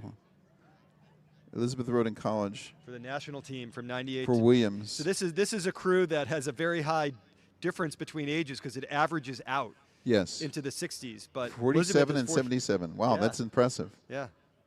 And they won. Here comes bow number 28. 28. Annapolis Rowing Club, Linda Ah. Hall and Carolyn Voorhees. Okay. Rowing on the Carolyn was a All-American swimmer at Michigan, so all in good athlete. They row on the Severn River. Yep. I rowed there once my freshman year in college. It was wavy.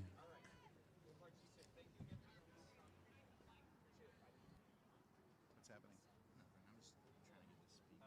Oh, you're still trying to connect? Are they not connected yet? Okay.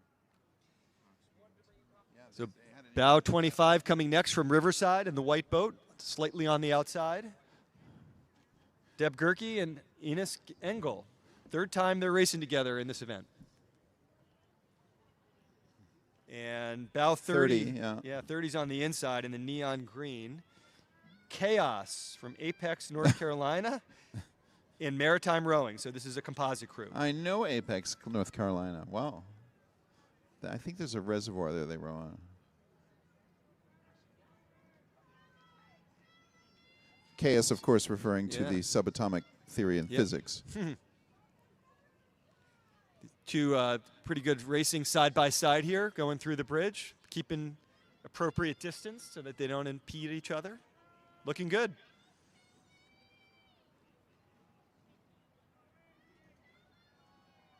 Okay, we're getting ready for event 7, Grandmasters doubles, 50 plus, course record set by Narragansett back in 2013, 17-16. Last year, in Terry's won with a time of 17:40. And bow number 1 is coming into view right now. This is that crew, returning crew. And Terry's from Mexico, Christian Mulvig and Klaus Rasmussen. Both former Danish rowers now rowing in Mexico City. 2,000 meters. I was going to mention they're rowing way above sea level. 2,000 meters above sea level. 6,000 feet. That's higher than Denver. Yep. So they've got the advantage of the altitude training. Yeah, they're moving along. They've opened up some nice distance between them and the next crew. Yeah, I'll say. Yeah, They've bow opened number up 2 is a bit a behind lot them. of So yeah, distance. these very solid rowing here.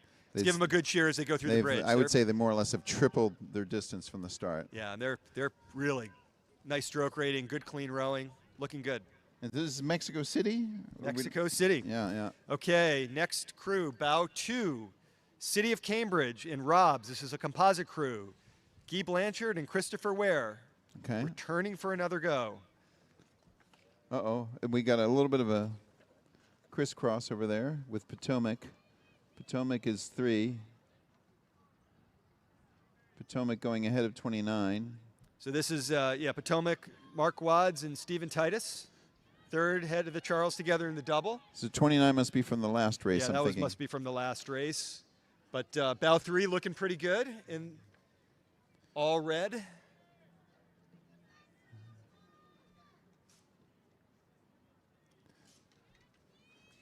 Bow 29 from the last race is coming into view now. This is Martha's Moms, Patty Casebolt and Angela Holroyd. From Seattle. From Seattle, Seattle. Washington. Yep. Oh, gosh. Okay. These boats are coming up fast here. Yeah, there's a lot of speed in these Who's men's number doubles. 4? 4 Yeah, is Twin Donut from Menlo Park. The twins, Greg Klingsborn and Jeff Klingsborn. Oh, I know. They've been Menlo rowing Park. together. Yep, they've rowed together in the double for 17 times. Looking pretty strong this event. And then number 8. 8, So 8 must be really 8 is moving. That's The Mosley, the David Gillard, and Tom Middleton from the UK. Wow, using BU equipment. They're really moving. I wonder how 8's doing in the standings, Eric. They've got to be moving up, yeah. Looking pretty strong, too. Yeah, making a move.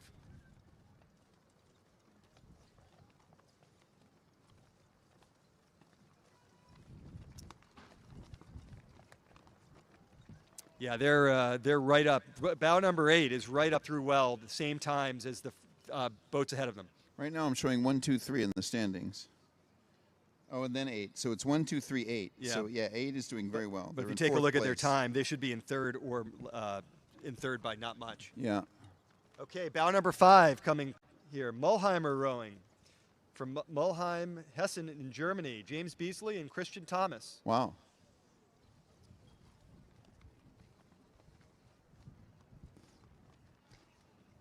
All the way from Germany, and then And they're BU getting Blades pushed. again. Yeah, they're getting pushed by another German crew. Or It's another RRC, Lars Komorowski and Karsten Ansbach. From where? Ratzeburg. Oh, the famous home of the famous Ratzeburger 8. Yeah. So, So, yeah, they're- 10 they've looking passed a very bunch of strong, boats, looking coming good. from Germany, rowing BU equipment. Working on making that turn. We're going to making that turn.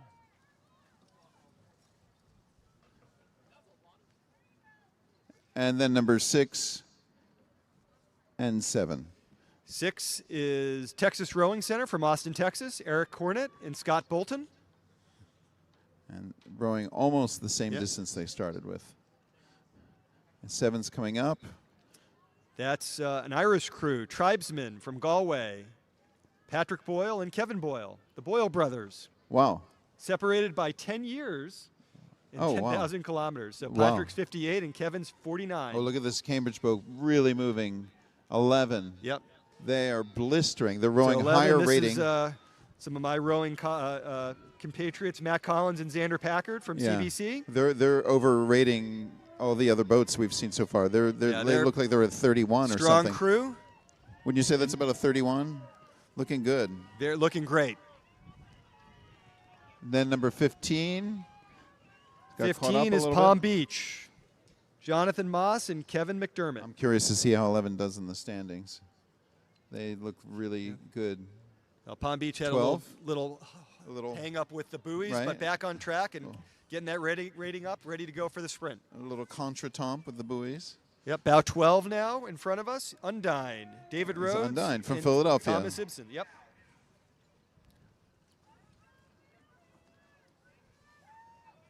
Oh, look at this.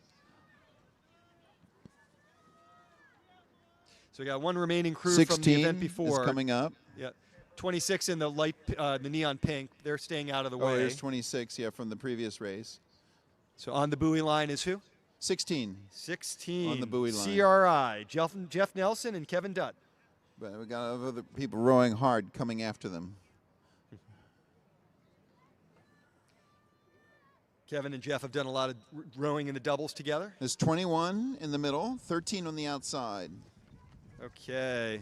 Bow 21, New Zealand from Pirates, Simon Smith and Julian Gellick. And then 17 moving on. 17 is Pocock Rowing Club from Seattle, Dale Quigg and Mark Muleman. And then 18 behind 17. Yep. So before we get to the 13 on the outside here Oh, in boy. green, New Haven. This is really Leonti something. Dallas and Kevin Manning. So yeah, a lot of good racing here. Right And neck and neck with Pocock. The outside is 9 in the back, and the inside is 22. So 18 just coming through the bridge here, getting ready. 612 Endurance, James Dunnan and Brian DeLoop. First time as a double for these guys. And then just coming around here, yep, bow 9, Yarra from Melbourne, Australia, James Shipton and Ross Burney. And who is 22 again? 22 is Detroit Boat Club. Ah, look at that. Michael Desi and Alexander Stanovoy. So there's number 9 Right close together. giving away 22 to 22. making a 22 making a move. Ooh, they really, they were able to pick that boat That up was, in a couple that was strokes. close. That was amazing. Definitely handled. Here's 26. 26 coming along fast at Atlanta. Giorgio Lamada and Paul Wolfensberger. Ah, It's a composite crew. TriStar, Louisville, Tennessee, and Atlanta. They row in the Chattahoochee in Atlanta, where they call it the Hooch down there. The Chattahoochee River. Nice Okay, place we've to got row. bow 14 on the 14, yeah, on well the outside. outside. And then 20. That's Clarkson. And then Eric 20 Bolt and Boris Jukic, and 20 is Potomac. Potomac. Yep. James Freese and Sean Bammon. Oh, Jim Fries. Let's go, Jim. Old friend of mine. And then 24. 24 is Nariet again, Nat Kahane, and Kevin Maloney, trying their luck in the double.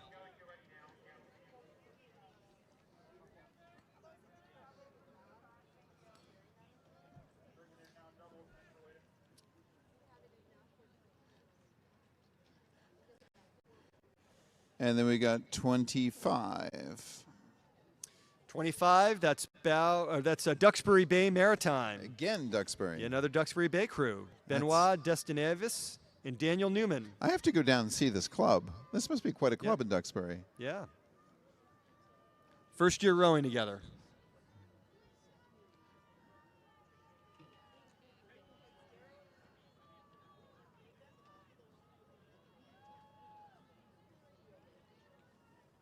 They're moving the boat along.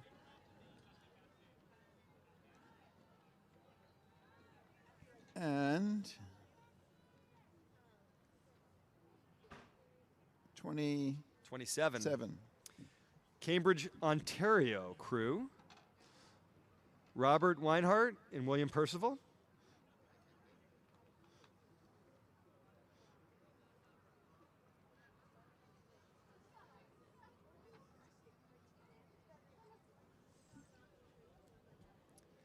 Moving along.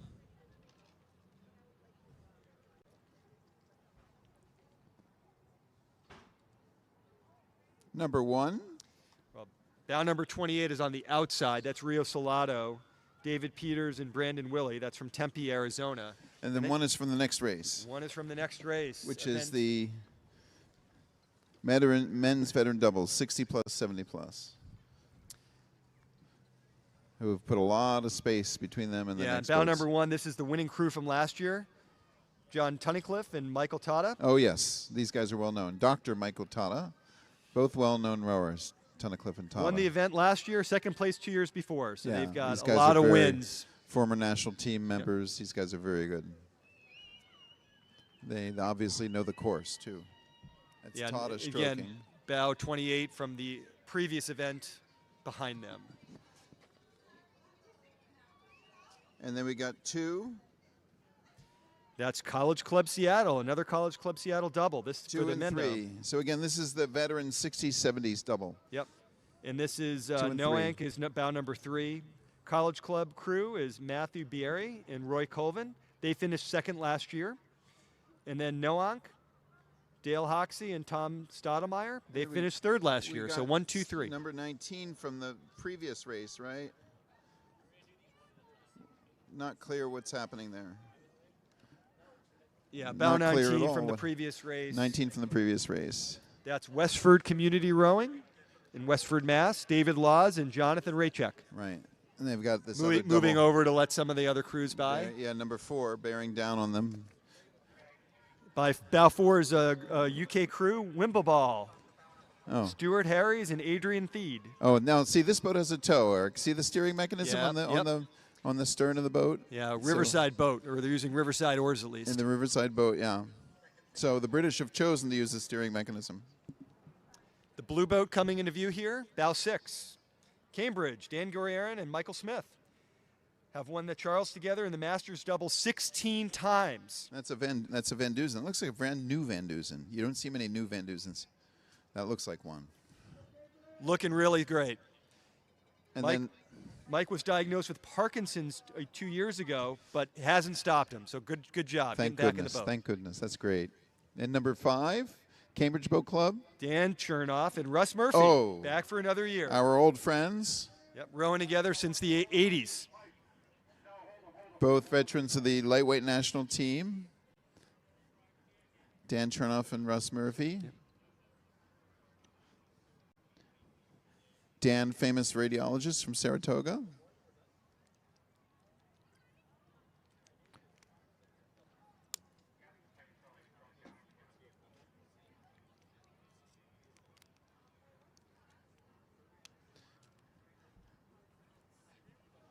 And what do we have? One more race here? This is the last. This This is is the the last race. This is the last race.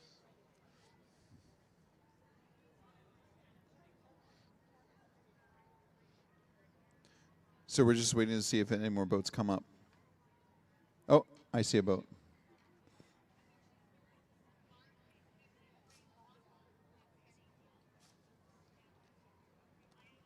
Yeah, we're now firmly into the event 8. Of note, course record set by the second place crew, Colvin and Bierry. They did that in 2023, 18:12. Last year, the times were a little slower. This is boat number 7 coming up. Ancient Mariners and Pocock Rowing, composite crew from Seattle. Peter Hurdle and Jeff LeBand. A lot of Seattle people.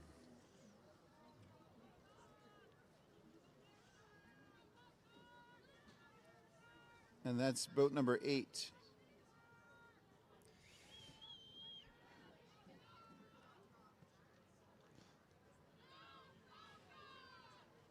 Yeah, so bow 7 looking very smooth. Good course here, setting up for the turn. They're followed now, coming into view, bow 8. Bow 8. Saugatuck, Bill Gardner, and William Hatch. Okay. Bill and Bill. Black boat, white oars. I think I've seen only one boat with a steering mechanism on it so far. Yeah, I think that's right. It's incredible.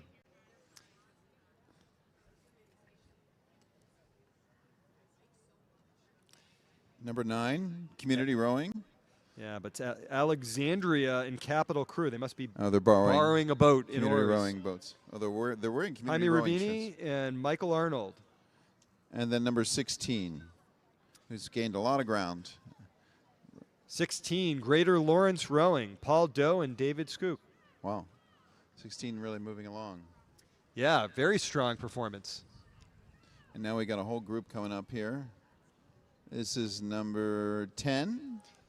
CRI, Whitney Hatch, George Hatch. Rowing with great alacrity and being followed by number 12. Rowing with great resolve. Bow 12 is Mid-Hudson Rowing Association from Poughkeepsie, Patrick Ladd and John McCleary. And then 17 and 18. 17 That is looks like Pete Kermond. Chinook is 17, Macaulay Nash and Bob Reichert. Oh, okay. And then 17, oh, that is 17, excuse me. Then Yeah. 18 is Cambridge, Tom Darling and Peter Kermond. Oh. So it's a composite crew. Couldn't tell Tom Darling there without his it's 17. blue uni on. Well, Peter Kermond has 18. that mane of white hair. I always feel like he looks like Charlton Heston coming down from the mountain. It is flowing. You're right. You can't miss that white hair. And we got BU Blades up here. 15. Oh no, it's not BU Blades. It's some other. This is Wichita, Kansas. Wow. From the Midwest, William Van Sickle and Edward Smith. 90 years of rowing between them, both retired. That's 15 amazing. years in this double. That's amazing. Yeah. I wonder where they row in Kansas. A lake. A lake, probably a lake somewhere. Yeah. And handling the turn well. Yeah, handling it well, keeping on the right side of the buoys. Eric, if they go outside the green buoys, is that also a time penalty? It is. It is. Okay. I think it's a different time penalty, but it is than time the penalty. orange ones. Yeah. Yeah. And if you miss a bridge arch, what's the time penalty? Is it 20 seconds or something? It's a lot, right? It's a lot. Here comes 11. Bow 11, Wenatchee from Wenatchee, Washington. David Hyde and Malcolm Butler. But that's the David Hyde who used to row here, I think. I don't think It's so. a different Hyde? Different Okay. Hyde. But this is Central Washington. And here comes number 20. This is Cambridge, Henry Hamilton and Jeff Schaefer. 20? Bow 20. No. It's not Henry Hamilton. That is not Henry Hamilton. Then maybe it's 20 from the other race. So for timers, this is not Henry Hamilton. This is somebody else.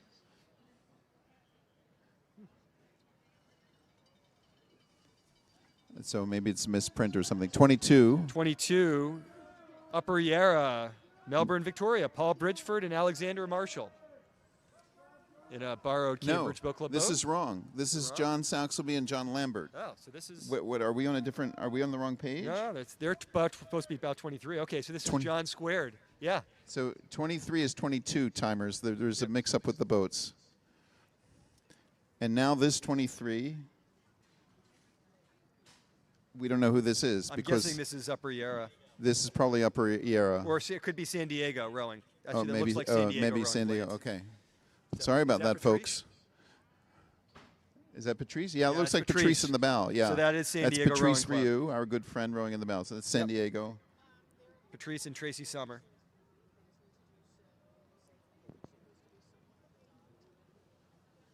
And 13 coming up. Row House from Miami, Florida. Francisco and Luis Villacava. Francisco is the founder of Miami International Row House. Rowed in the Olympics in '84.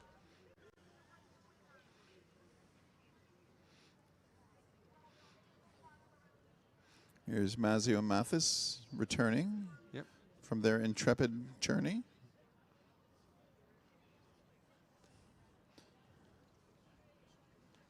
With the daringly irregular numbers on their shirts.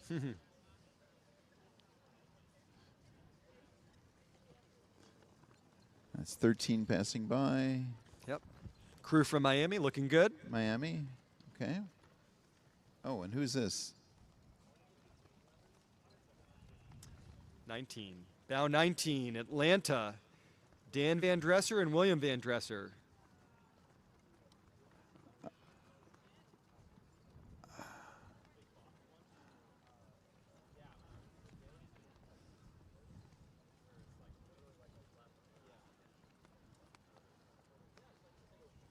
Okay.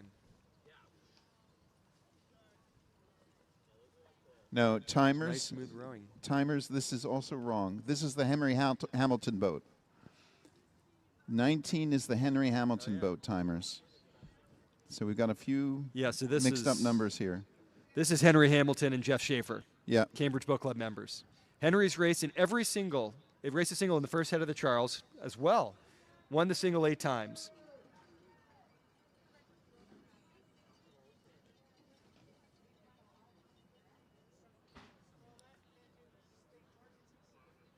So now we have 25 coming up.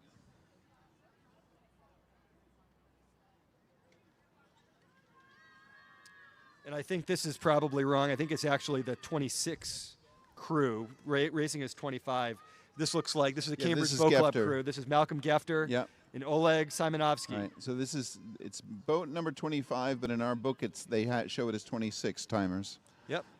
These are 2 very experienced rowers. First time rowing together, but been out on the river a lot over the years. Yeah.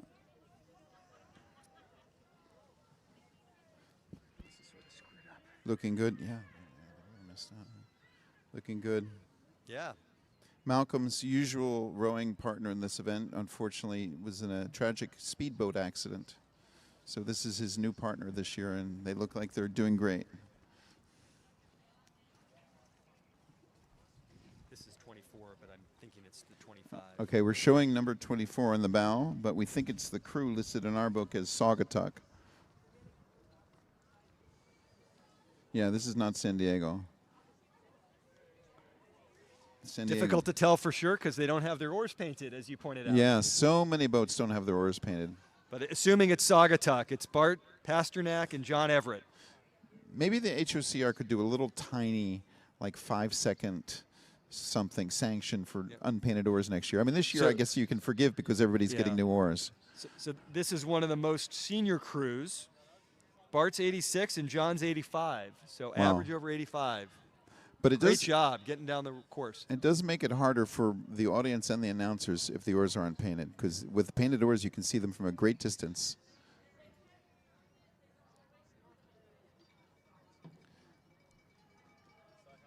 So we think this is Saugatuck, right? So that's the number 24, but in the book it's number Yes. 25. Pasternak and Everett. John Everett, okay. 85 years old and 86 years old. That's wonderful. So I think we're just waiting for one more boat in this event, which would be bow 26, Quinsigamond.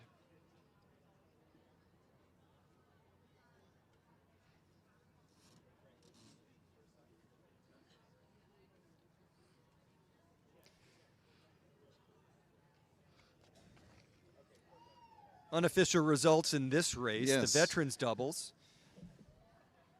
Who is it?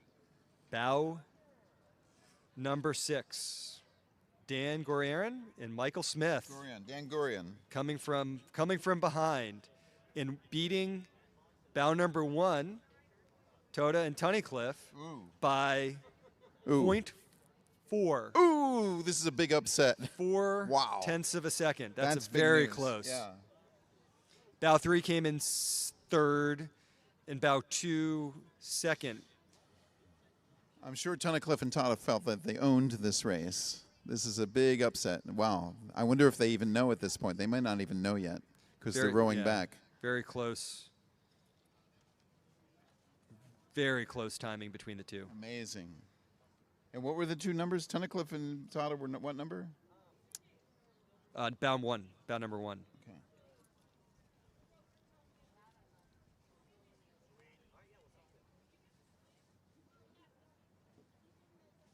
Can't get select race up. Are you able to get select race?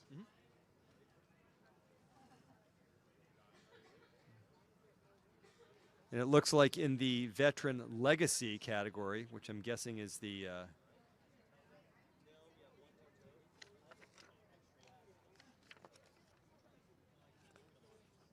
bow 8, 65. We're looking at results, folks.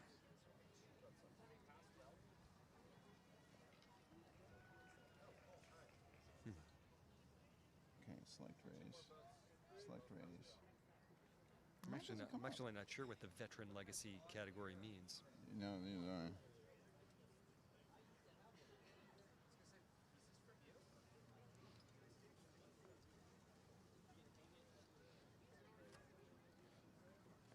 Is it because the live because they're not racing that doesn't come up anymore? I can't get it. It says select race doesn't do anything. Because you're on the live track. Go No. to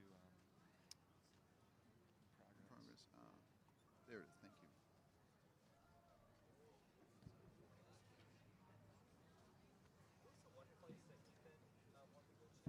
Smith, Okay. number 6, Smith. Yep. Michael Smith and Dan Gorian have won this race. Then Tunnicliffe, Maine. Then Nowonk Rowing Club, Stratemeyer. Then College Club, Seattle.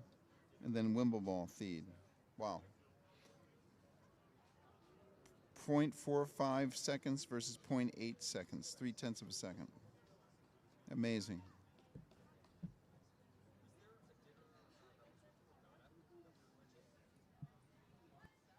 The previous event, bound number 1, retained their title. Excellent. And Terry's. And Terrace, yeah. Yep. They're They looked really Those good. Mexico City guys. Yeah. Bound number 2 finished second, and then the bound number 8 moving up, the Mosley crew from the UK. But they're 2 guys from Denmark living in Mexico City? Is that what it is? Yeah. Yes. 2 Danes living in Mexico Wow. City. Cool. So looks. Is that a racing boat? Our last racing boat on the course, unfortunately, looks like with a single who's practicing. Overly ambitious single. Bow 26. Oh, I think we just heard But the bow number's incorrect. Let's just double are check skewed here. in this race. Yeah. Or at least in our. This is Quinsigamond.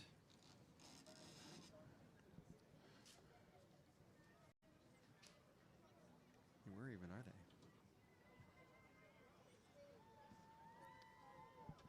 This is an 80-plus boat from Quinsigamond. This is the Quinsigamond. What number?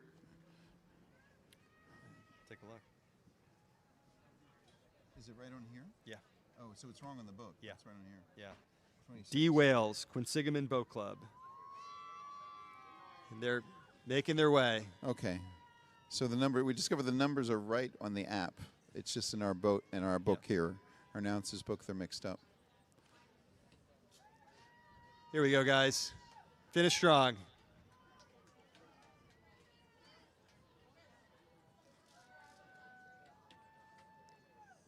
Our last racer's going by for the day. Let's give him a good cheer.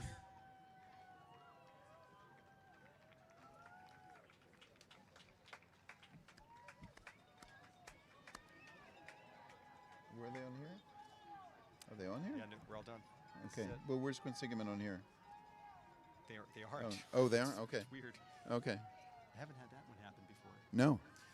Okay, I think that's it for us. Eric, this was a severe pleasure. I can't even estimate the extent. But I think we're going to see, you're going to announce it next year, but maybe also compete again next year. That's the plan. After your 1 year hiatus. That's the plan. All right. Are we going for 5th in the singles event again? Maybe the double. Okay. That's always fun. With? Rich Scannell. Oh, with Rich. Is Rich racing this year? He took it off with me. Oh, he did? Oh, wow. An empathetic An empathetic buyer, scratch. red yeah. shirt. Okay, good. Yeah. All right. Thanks, But everyone. thanks, everybody. It was a great morning, and come back tomorrow. Yep.